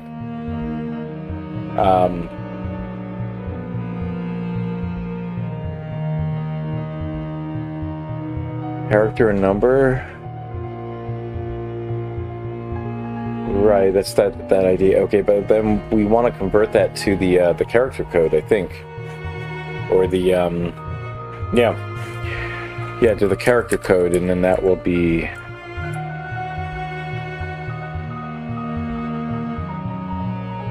I'm guessing just by nature of the way that character code works is that there is an ordering. That makes sense from A to J. That's an increasing number in character code. So you append that with the number on top, and then I think that that's where you're going to get.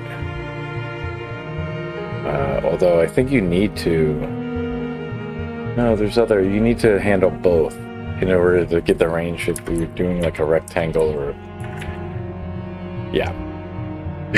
From like A3 to B5, you have to ignore all of the A values that are above A5, right? I don't know. So the concept of returning a function within function is called currying. That's what it's called. It's called currying a function.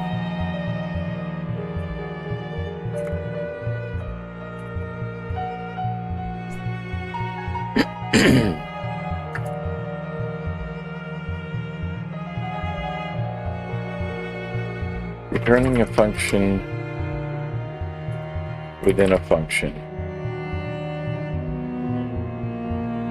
This approach allows you to create a variable that holds a function to be called later, but with a reference to the parameters of the outer function call, right? And that allows you to do some lazy evaluation, right? And you can evaluate it later.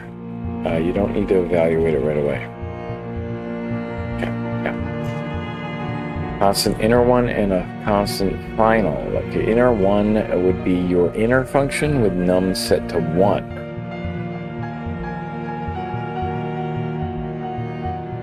Why does the O in inner one look like a 0? I think they fucked that up.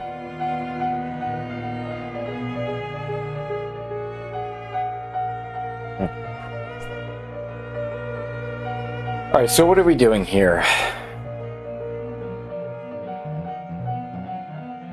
So inner one is taking a function, lm value, it's returning a function, right? And then the final is calling inner one on A.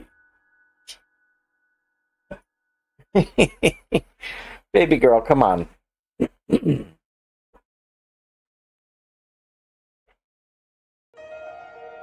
So inner one would be your inner function with a num set to 1. And final would have the value of the cell with the ID A1. This is possible because functions have access to all variables declared at their creation. This is closure, right? Okay.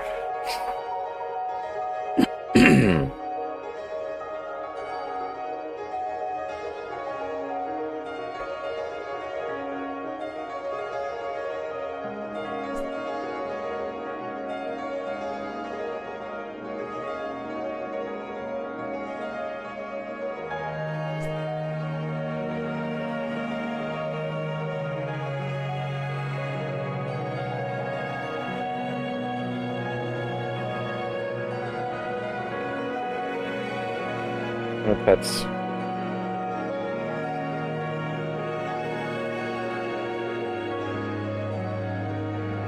let's look it up in here.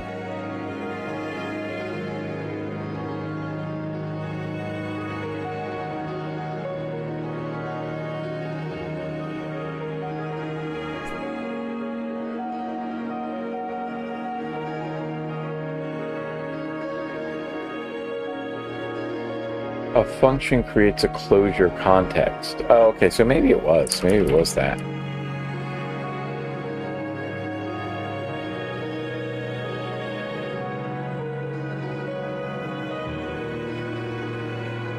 I don't know.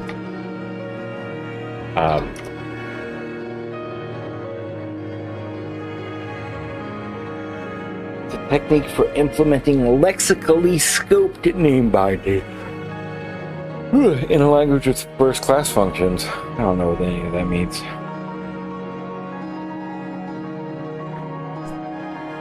Let's look up closure on Wikipedia, I think. Look up closures in JavaScript.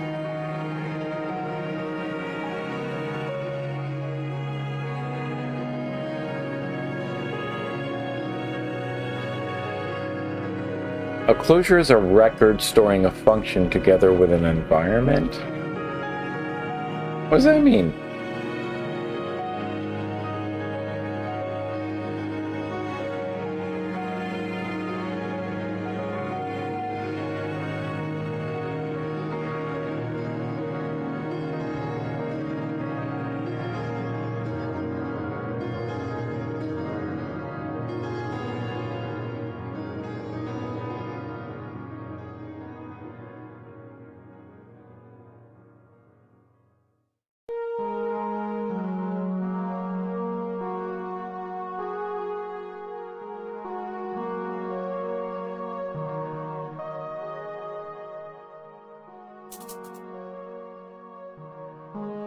Yeah, I guess anonymous functions are examples of that, right? Because you return a closure in Lambda. You're not actually returning.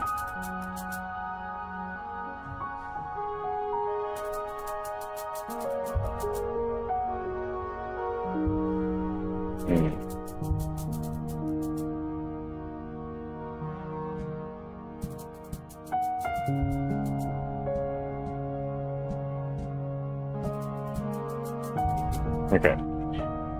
Yeah. Oh my gosh, there's so much on this article. Okay. I don't know.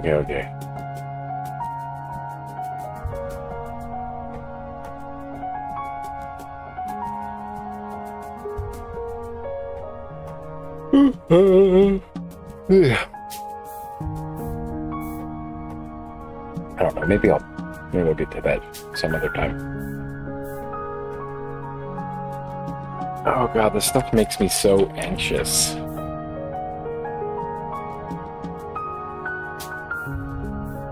Like, just reminded of, like, all the things I don't know. And I'll never have time to learn.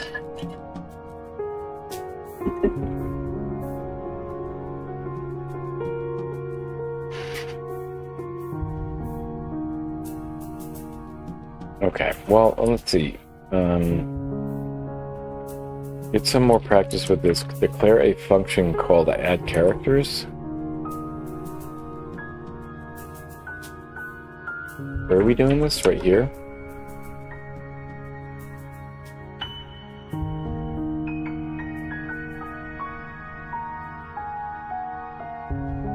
We take character 1 as a parameter. What about the other characters, though? Okay.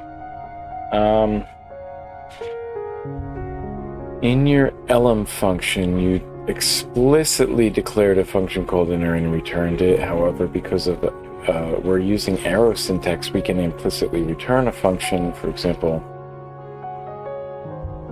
curry soup veggies. That is a function which takes soup parameter and returns a function which takes a veggies parameter. Right. Curry is a function which takes a soup parameter and returns a function which takes a veggie. Okay, interesting. Right, because it's implicitly returning that veggies, that function taking veggies as a parameter. Right, okay, that makes sense. Now, inside of my add characters thing here, I can, we want to update the syntax though here, so we want to send that to here where we want to do character 2 as a parameter, sending it on through to a different thing.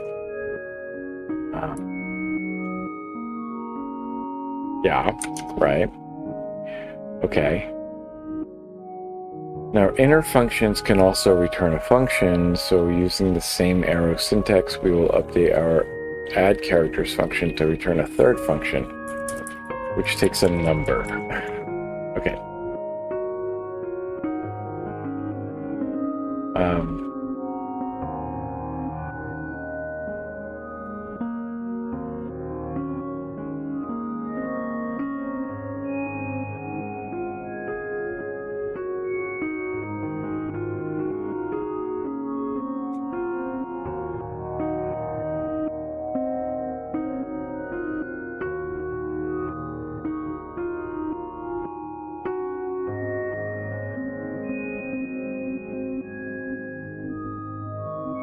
I just want it to be like this, I think.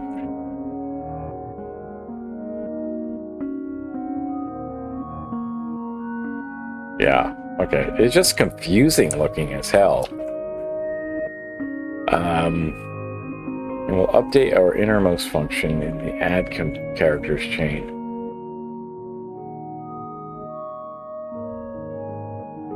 To implicitly return the result of calling char range with character 1 and character 2 as arguments.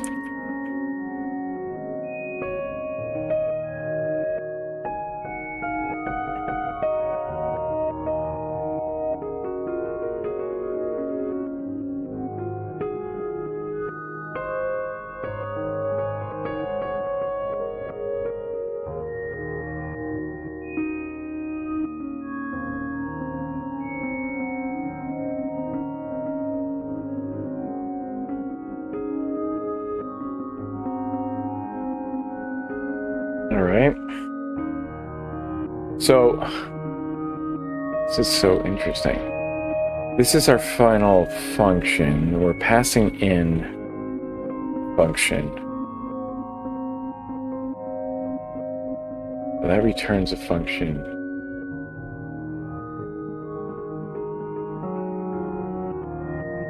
So I think it's better to go from the outside in.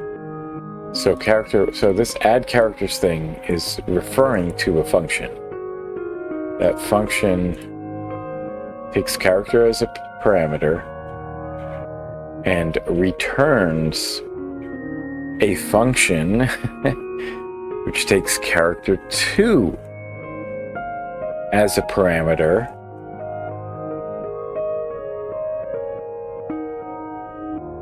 and returns a function called num, a function which takes num as a parameter and returns character range. And then at the end of that, what do you do with number then? So interesting.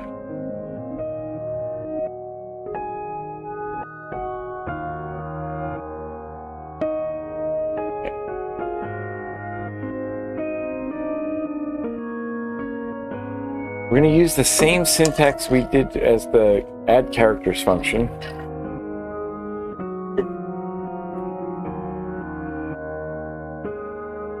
LM value.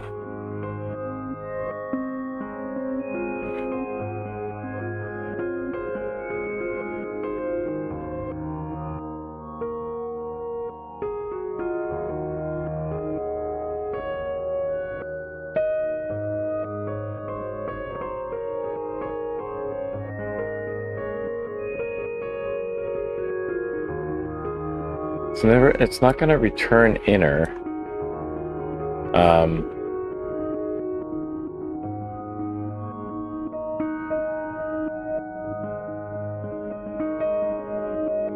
It's going to take a parameter called inner. Right, okay. So, num. So, LM value is a function which takes num as its parameter and returns a function which takes character as a parameter and returns the result of running ID to text, character number, and then I think that's it. Yeah, there we go. That's confusing as fuck. But why? I mean, just because you can. Should you? What is the advantage of doing this? Other than like saving a few assignments. You know, saving a few variable assignments.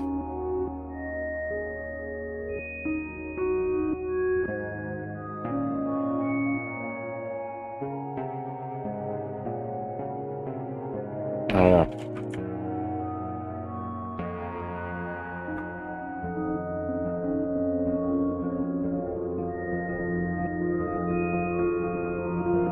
Okay, add characters. I don't know. Are we using that one? Your add characters function ultimately returns a range of characters. You want it to return an array of cell IDs, so we're going to chain the map method to the char range. And we're not going to do anything with it yet. What are we going to pass into it? Pass a function reference as a callback parameter, and a function reference is a function name without the parentheses, for example. Yeah. We know what freaking references are. Come on. Map method here we'll call the myfunc function, passing the same arguments that a map callback takes. Right. So we want to pass a reference to our LM value function as the callback to our map method, right? I forget what LM value was. This one? Yeah, okay. And then so for each element in that char range, we're mapping the ID to text of a character and a number.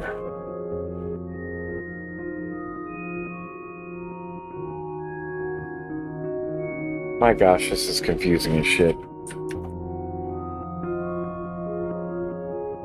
I don't quite get it. I don't know if I'm gonna use this much in the near future, but it's probably something I want to dive deeper in when I learn more JavaScript. lm value returns a function. Add characters function ultimately returns an array of function references.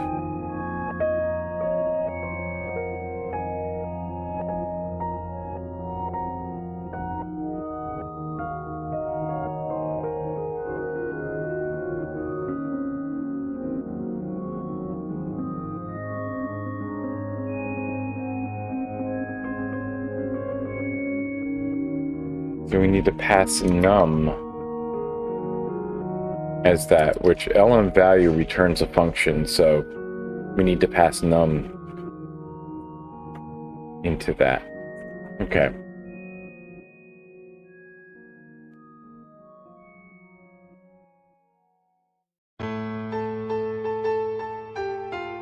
This is very convoluted, and I don't think they're doing a great job of explaining this.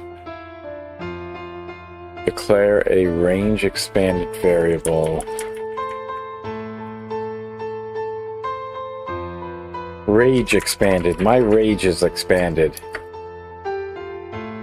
Result of calling the replace method of the x parameter.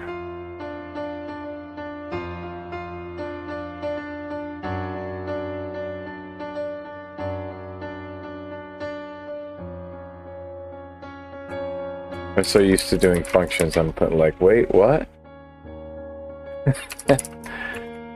Range regex. And we're gonna replace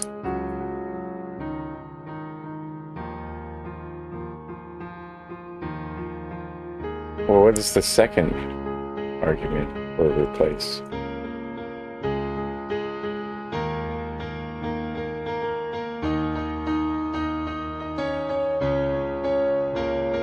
The second doesn't have to be a string. That's why I was thinking we're gonna replace it with a character code, right?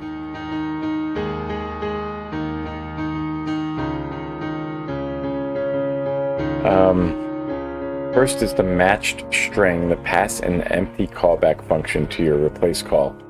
Give it the match parameter. Okay. Callback function should have a parameter for each capture group in the regular expression. And in our case, range regex has 4 capture groups. The first letter, the first numbers, the second letter, and the second numbers. Okay. Got it, yeah. Gotta pluck these eyebrows. Jeez.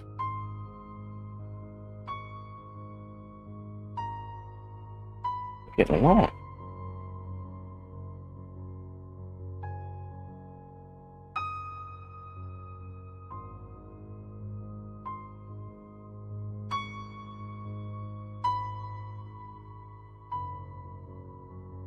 Oof. We'll give our callback function 4 more parameters.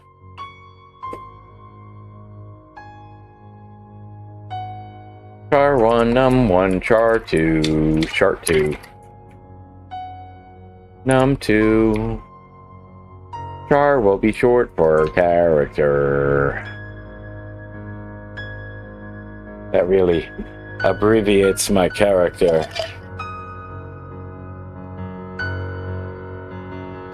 I need more coffee.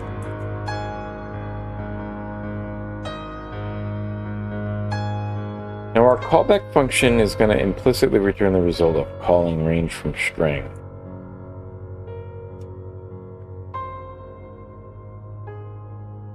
On num1 and num2. And like, I'm just very confused. Like, this is very range 1 from 2. So we're running this range from string.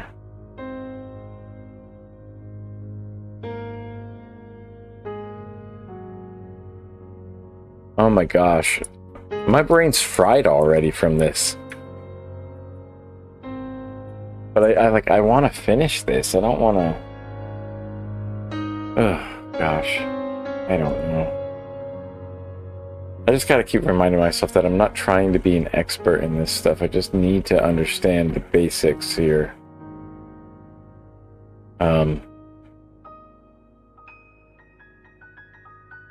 I feel okay with that. When my brain is a little bit sharper, I think I'd understand it a lot better. Call the map method on your range from string call. Hmm.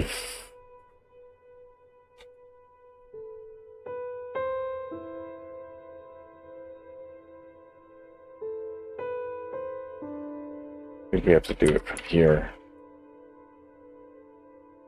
And we're going to pass a reference to add characters as the callback function. But we are going to need to put char1 and char2 into that because of the returning thing.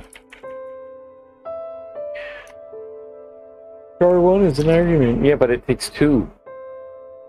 Oh, and then we're going to add... Okay, whatever. And then we're going to... What? Do what now? It's returning a function. You need to make another function called to the access the innermost function reference to the map callback. This seems bad, dude. Like, this doesn't seem like good code. Sorry, man. This... Oh my gosh, dude. What the fuck? Map in the callback. And then...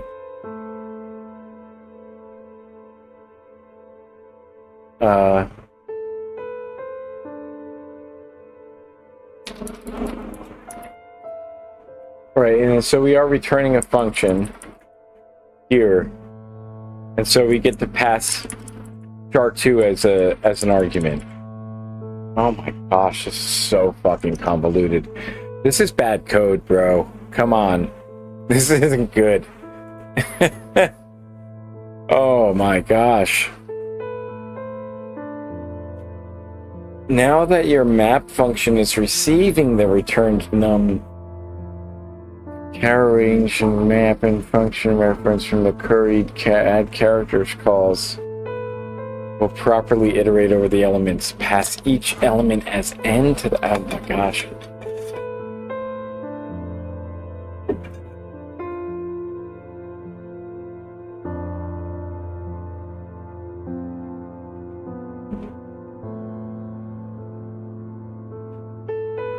Got some noise in the background. I might just mute this and try to focus. My gosh, this is tough. This is tough as shit, man.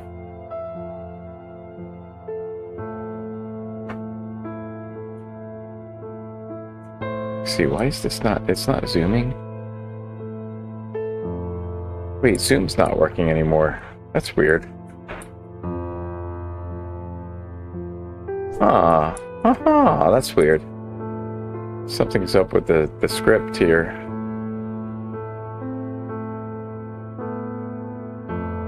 See something. Maybe it didn't load the script. I'm very confused by that, though. No, it is there. Toggle to the mouse. But, let's see. Something's wrong here.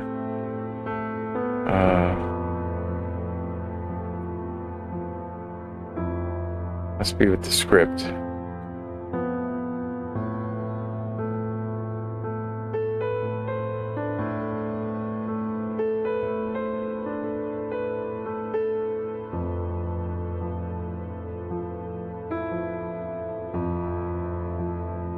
Oh, there we go.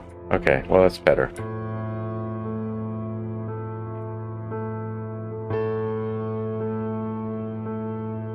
There we go. Okay.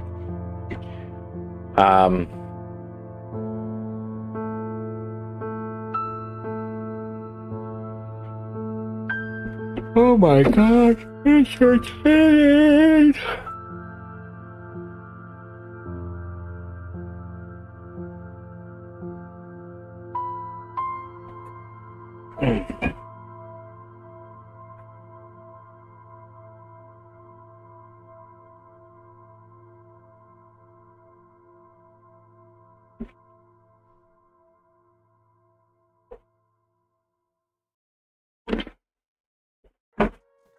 Let's see if this actually, they say that it's going to work, but let's see. If I do like 3, come on, dude.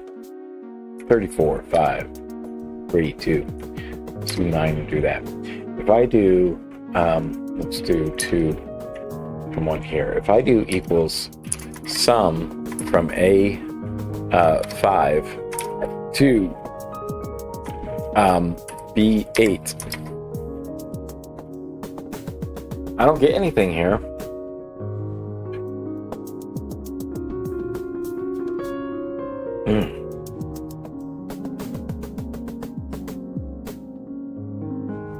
Okay.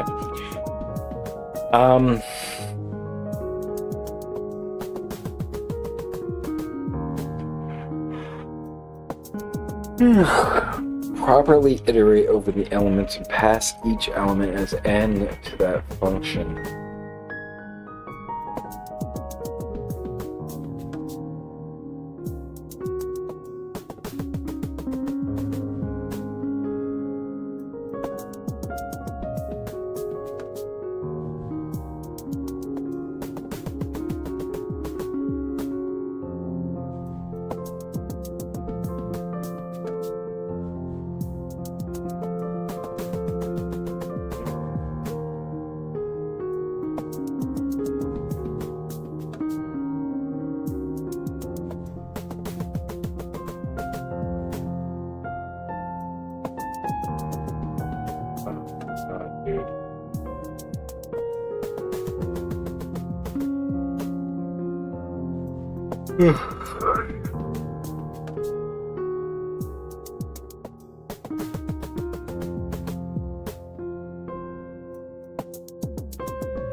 Okay.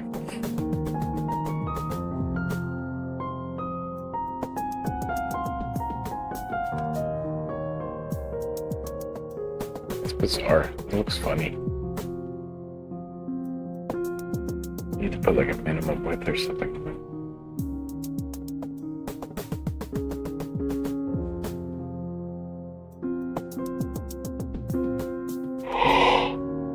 Oh, God.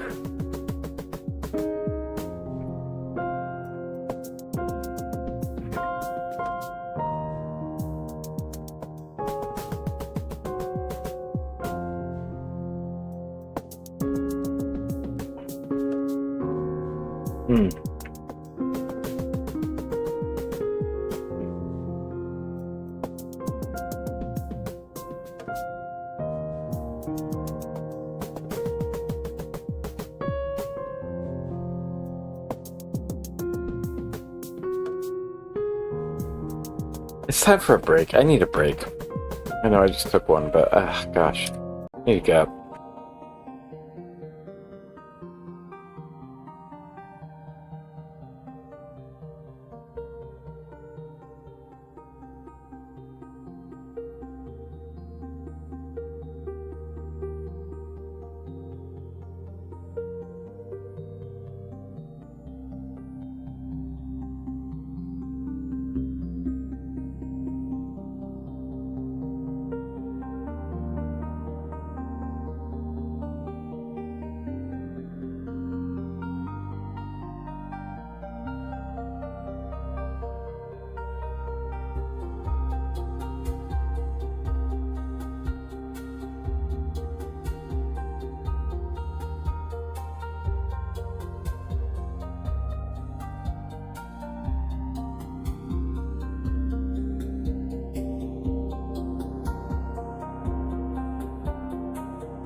you.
Oh my gosh.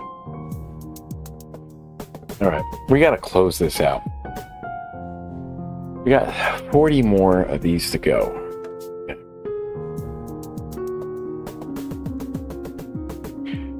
I don't know, I have like lunch and I get like so tired and my gosh.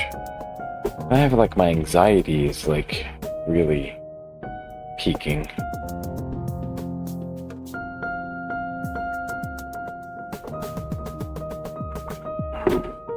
So I gotta do some like box breathing.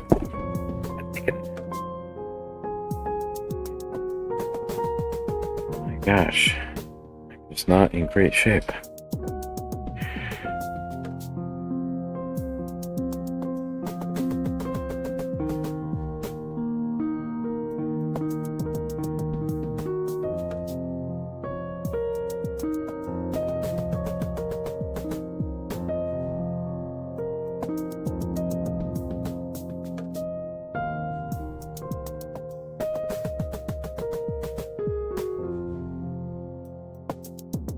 Okay. Okay. Let's try to work through this. I get like so overwhelmed by the amount of just like there's just too much going on this. That's what makes it. I feel like this isn't good code. It's hard to read. It's very hard to read code.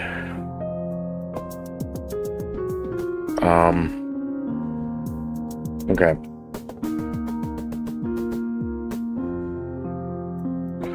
So apparently it'll iterate over the elements. Each element as n to that function. Okay. Notice that we're not using the match parameter. In JavaScript, it's common convention to prefix an unused parameter with an underscore. You could also use the parameter empty like so. Yeah, but why would you even do that though? But it's often clearer to name the parameter for future readability. Oh, now we're concerned about readability. Look at that. Fucking hell.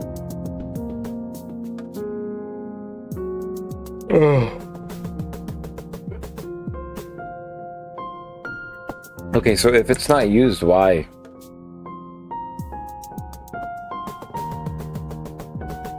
Why have it?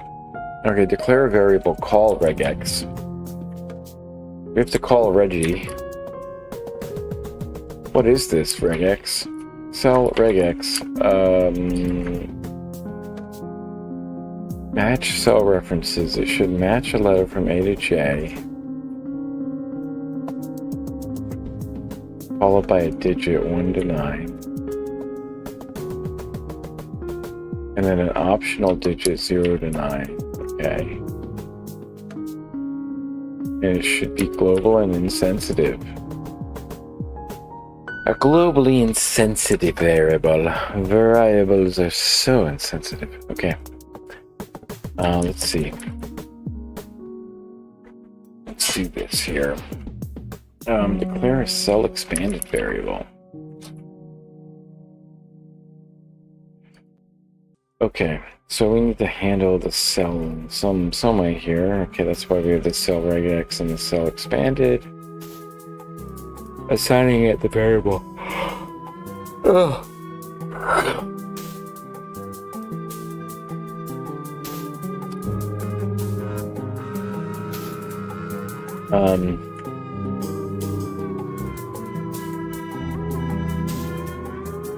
But what are we passing to replace cell regex and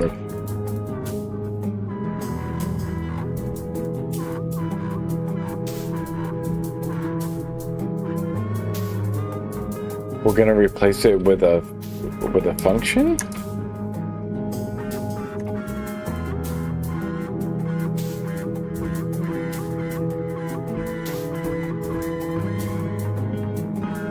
That's so weird. I don't understand this one. We're gonna replace instead of a string, we're going to replace it with a function. It's so weird to me. Are we going to then add that to the HTML or something? We're going to update our callback function. We return the result of calling ID to text that matches the argument. Remember that your regular expression is case insensitive, so you need to call to uppercase on match before passing it to ID.text. Okay. Alright. Please support me and others. Oh my god. Ooh, I'm on to fun stuff.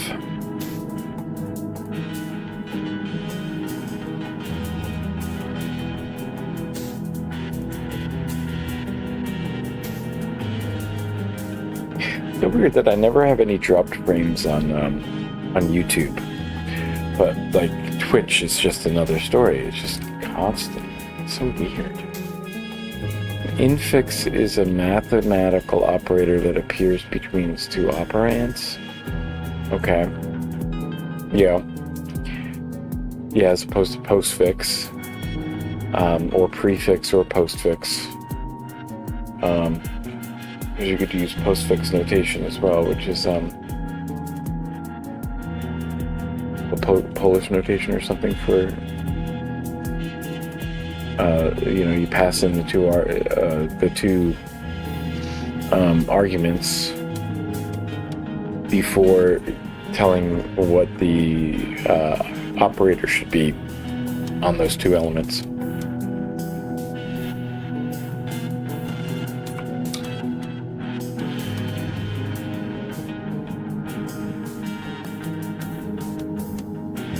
Empty object. Just like me. Oh my gosh.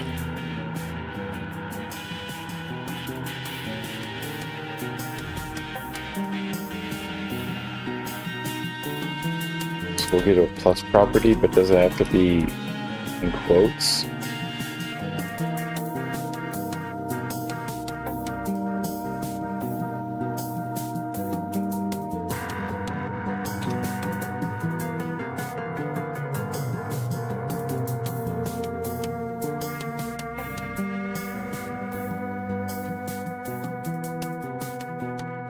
Okay, yeah. Right, okay, so we're doing... And now we create a minus operator.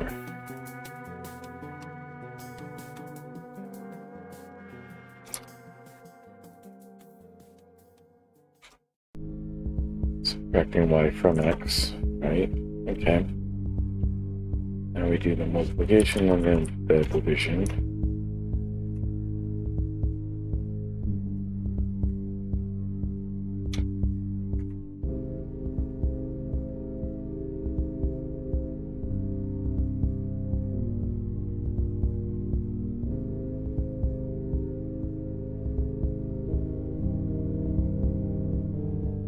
Okay, that's interesting.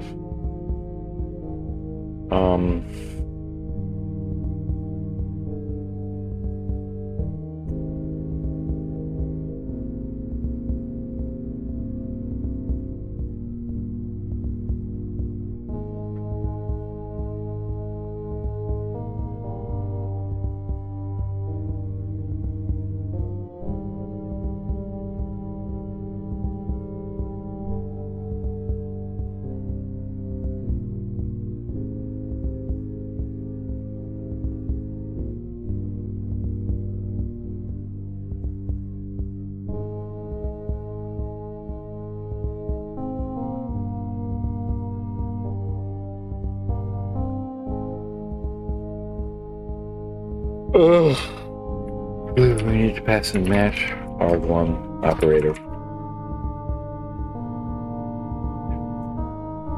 R2.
Um,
So weird.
Oh, so you're asking of us here.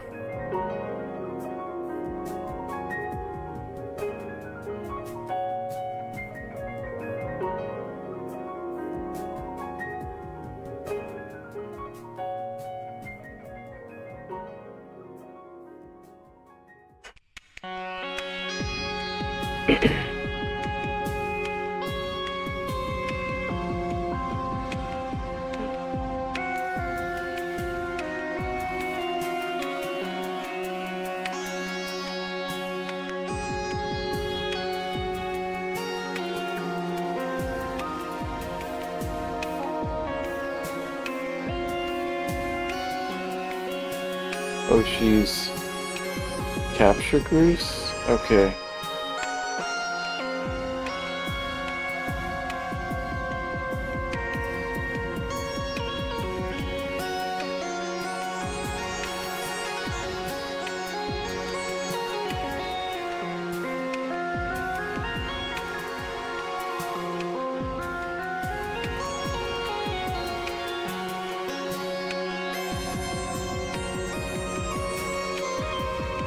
Oh, okay, so they want us to do it backwards. Okay, never mind. Why do we have to declare it to be a, thing anyway?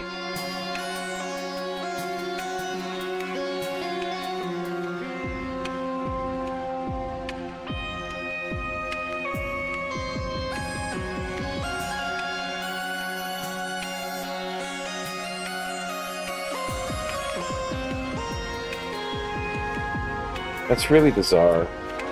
What did they call it, though? Whatever.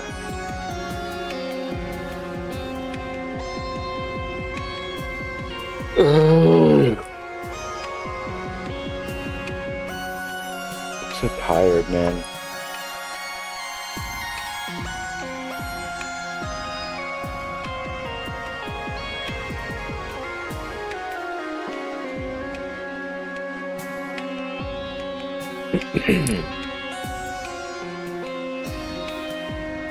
This is true.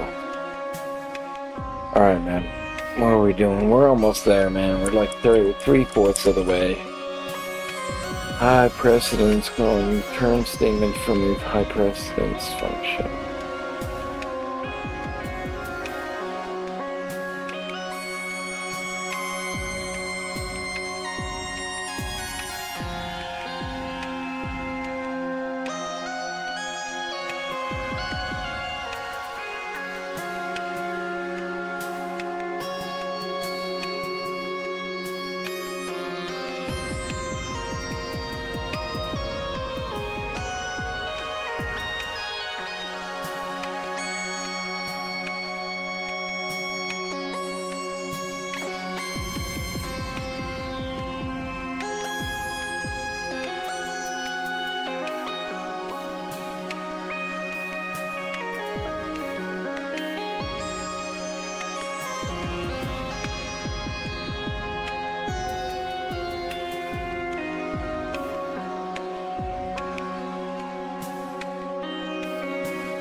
Okay.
That also passes multiple periods, so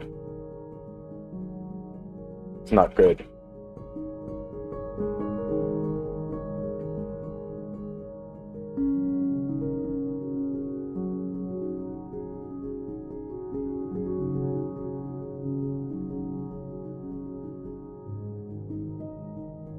The accepted regex is not correct. That's not correct. It's not gonna work. Like if you put in, I wonder if this will work. Let me see, because we're not calling the sum function, right? If I do, let me see. So I can do it too.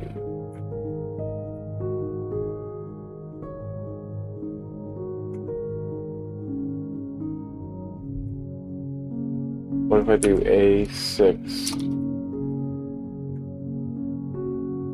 plus B7? Not working. I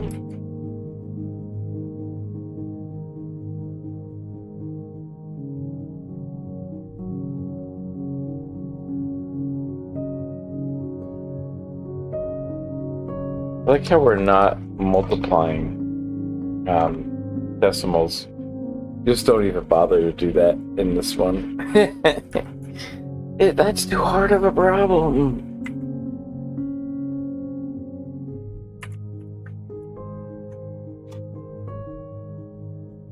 That's it.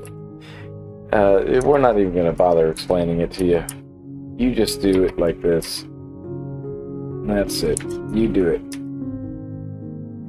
Okay.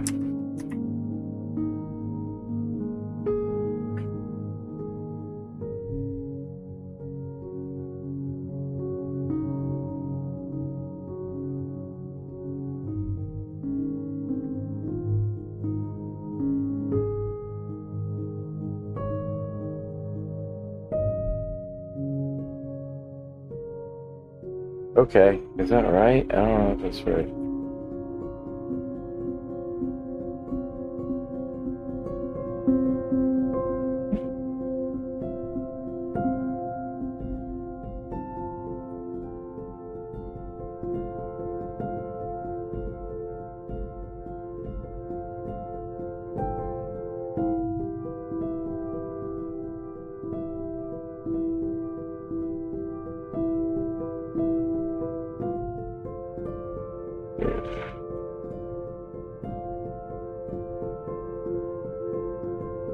Okay. That's fine. Oh my gosh.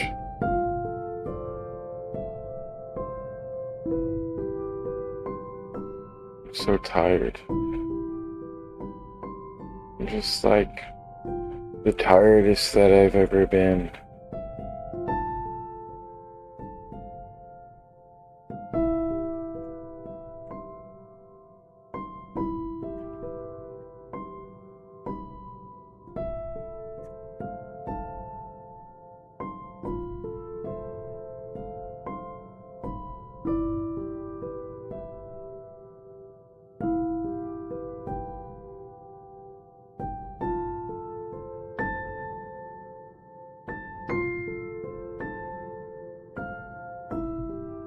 Oh god.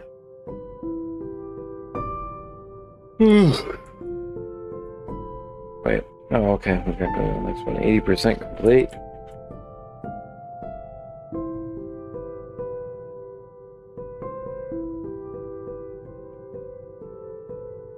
I do declare an apply function that takes in function and in args. And it doesn't do shit right now, but it will in the future. Let's see, what are we gonna fracking do with this one? Fn parameter will be passed the name of a function such as sum. Okay.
I don't understand what they want here.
Okay, whatever.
It's so confusing. They're not explaining anything, and I'm not even bothering to try to understand this. I just want to get done with this one. You can start applying your function parser to your eval formula logic. Declare a function expanded variable.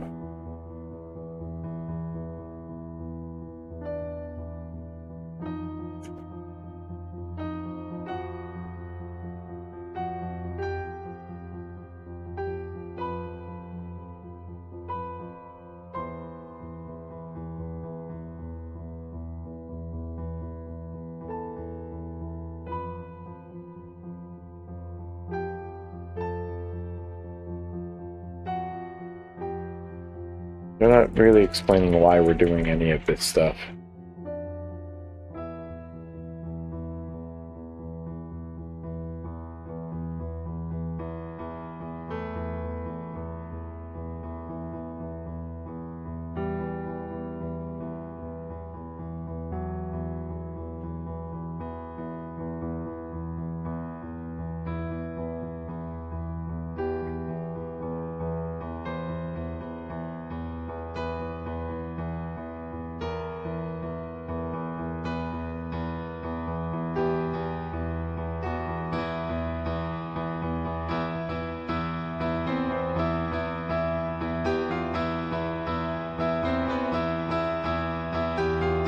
I don't understand that. Why would you be calling it again? It's the same thing.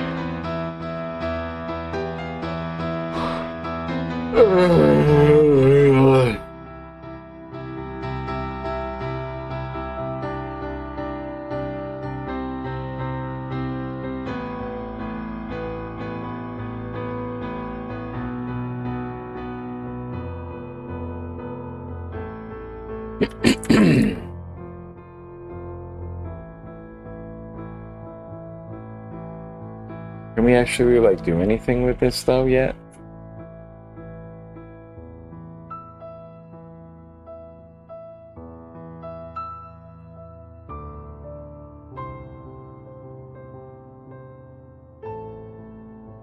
No. Doesn't actually do anything. No. We haven't done anything to update the HTML at all. So I don't understand why why would I think that was gonna happen? Something's clearly happening, it's just not like, they're not showing us what's going on. And they're not even really demonstrating good coding habits in this particular tutorial.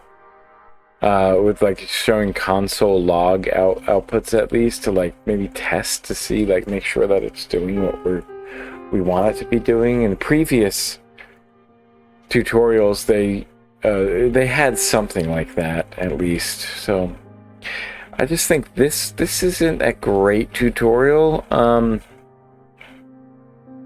I would say learn functional programming. I don't think I'm really we're doing a great job here of learning it, other than the fact that, like, look, everything we made, every single object that we created,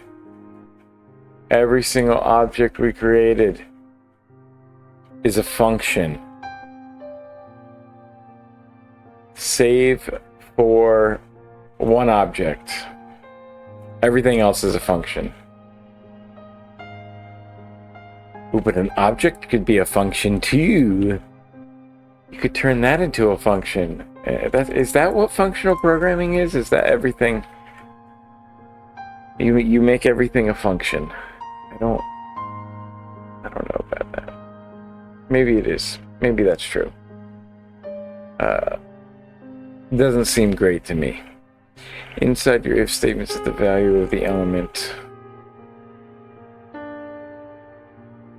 Oh, we're finally coming back to this thing.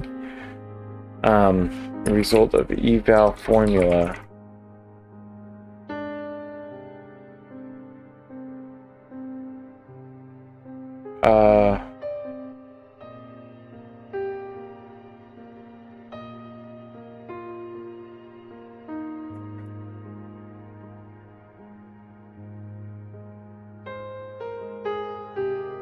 Okay.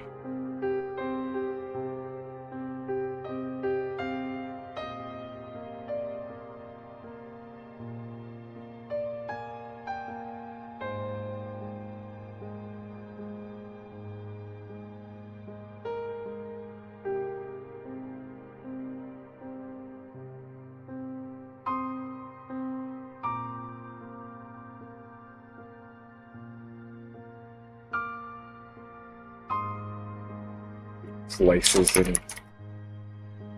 Java script.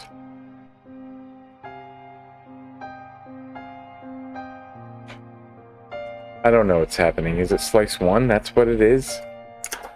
I don't know. I don't understand that function.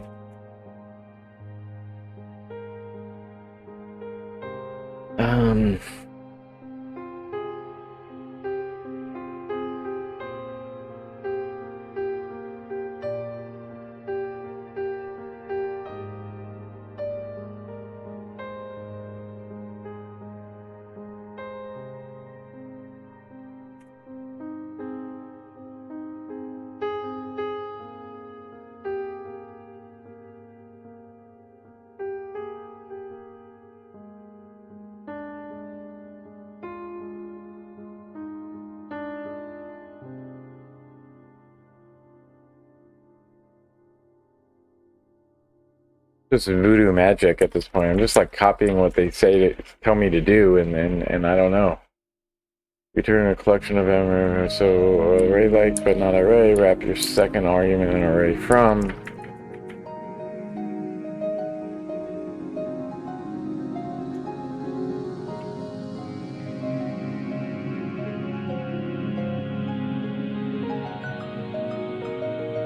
Okay, we're almost done here. We only have 9 more left to go. And what else? What other function do we want to put? We want to put an even property. Should take a nums parameter.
We're doing? No?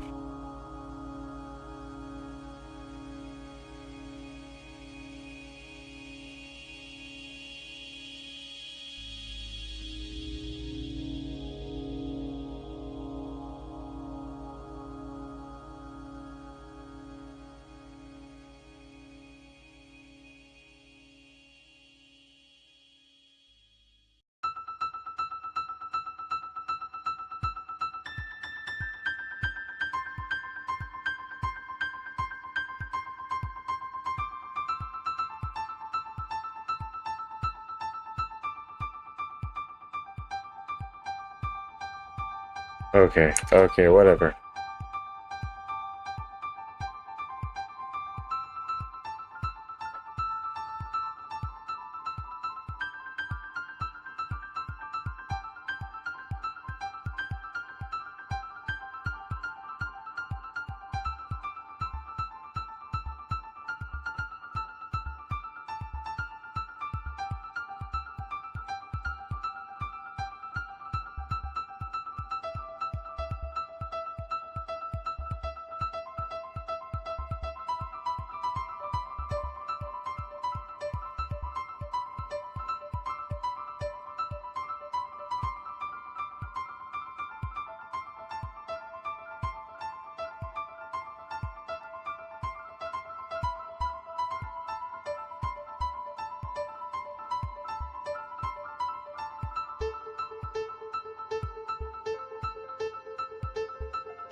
Oh my god, I'm almost done. Come on.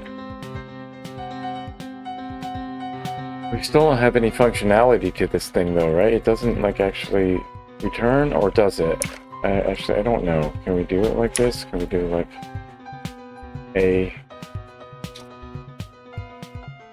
A6 plus 3? Okay, so that works.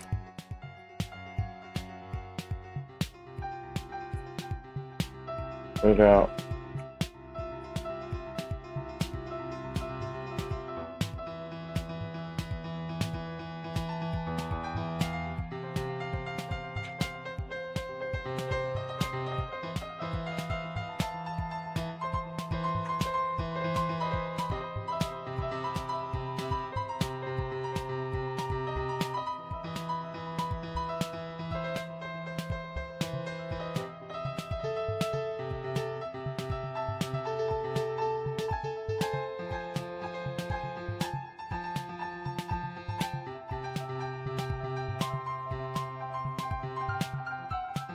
Okay, so okay, whatever.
I'm tired. I'm gonna end this after this. I also want to do some streaming tonight on Twitch, but I don't know if I'm gonna have the motivation to. Maybe do one or two. I just might not at all. Okay. Yeah, okay, well, I don't even know what that was supposed to be.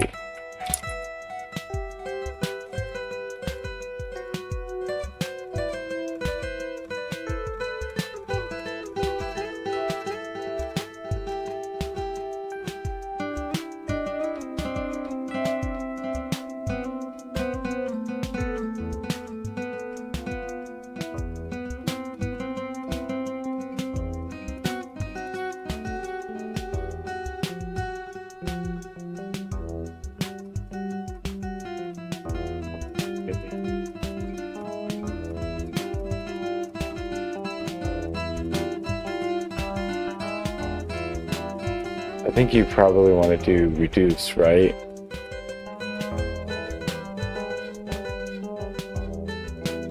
Or filter.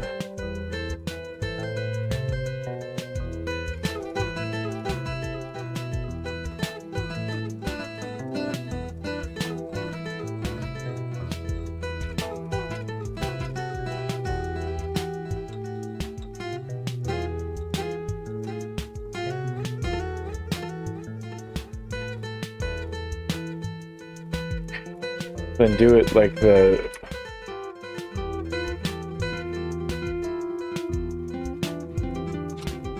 filter based on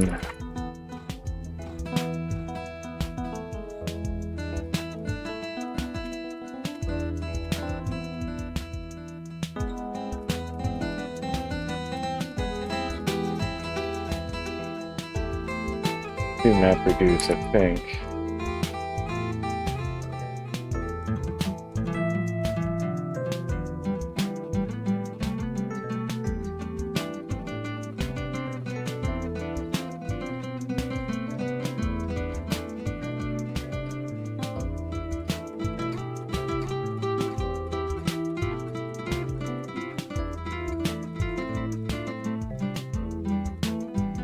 I don't know.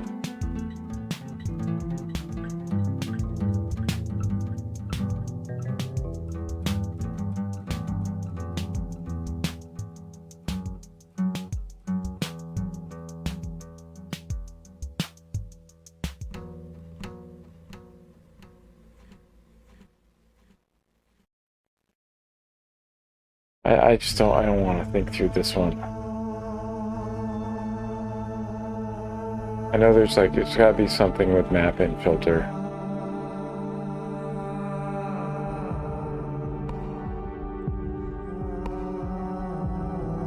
Oh, the set. Okay, you could do using set. Okay, that's probably what we're gonna do. But then can we do...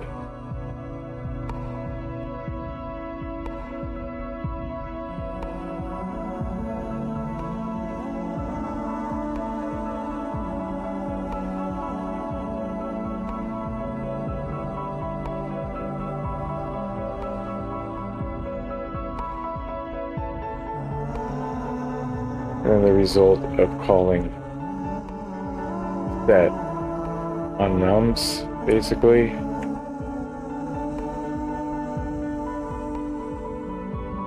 I mean, it should work. I don't know why it's not.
There we go. Fuck it, I don't even give a shit. See, they were doing this, and then it was values. I was close. This is called new set, but then values because it's not. Whatever.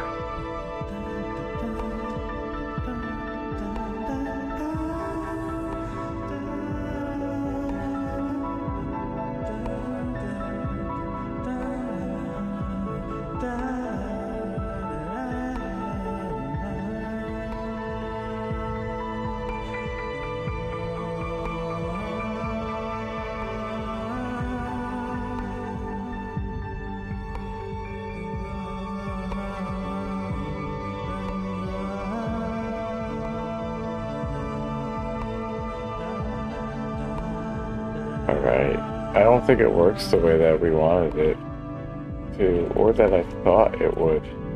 If I have numbers here, and I do sum of A7 through B8, it's not going to do it. There's an error there, type error, can't access that. And now why wasn't it though? Like I thought we could run this like that.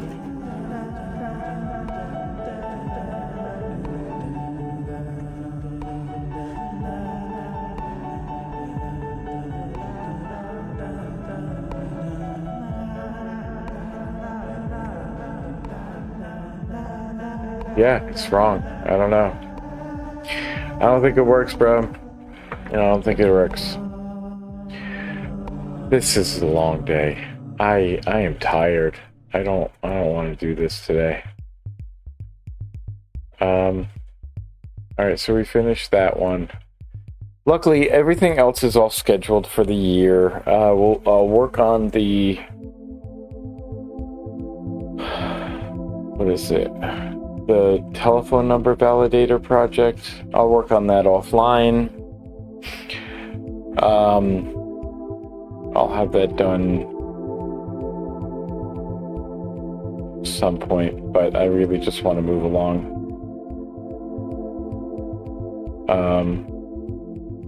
Yeah, I don't even know if I'll do that this week, actually. It's just that it's going to be a lot. I got a lot this week. And I think that's... Everything else is good. We got the shopping cart, the platform game, the building a dice game. We got all these other things. This is all scheduled out. You can check my YouTube page for that. The one thing I do want to do though is to just update my own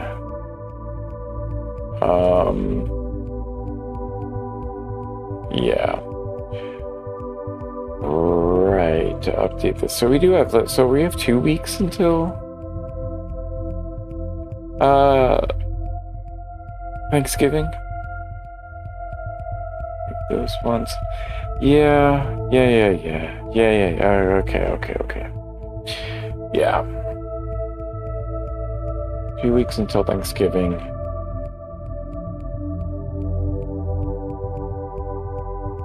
I'm tired. Like, legitimately, I'm just so burnt. This one was a burn. We got more practice with arrow functions and learned a little bit about like currying functions.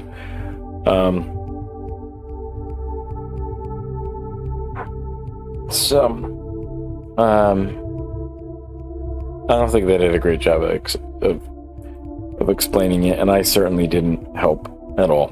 So, not a really good tutorial, I gotta say. So, but you know, we got some experience with, or some practice with just general JavaScript, and so there's that. What else is there to say? I don't think there's anything else I need to add. Next week we'll do the shopping cart. We'll build the shopping cart there.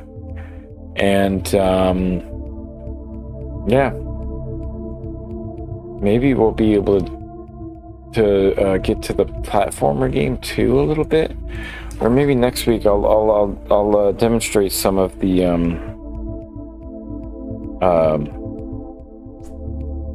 I don't know, some other stuff. Oh gosh, I'm so burnt. All right, ciao for now. Enjoy your week. Bye.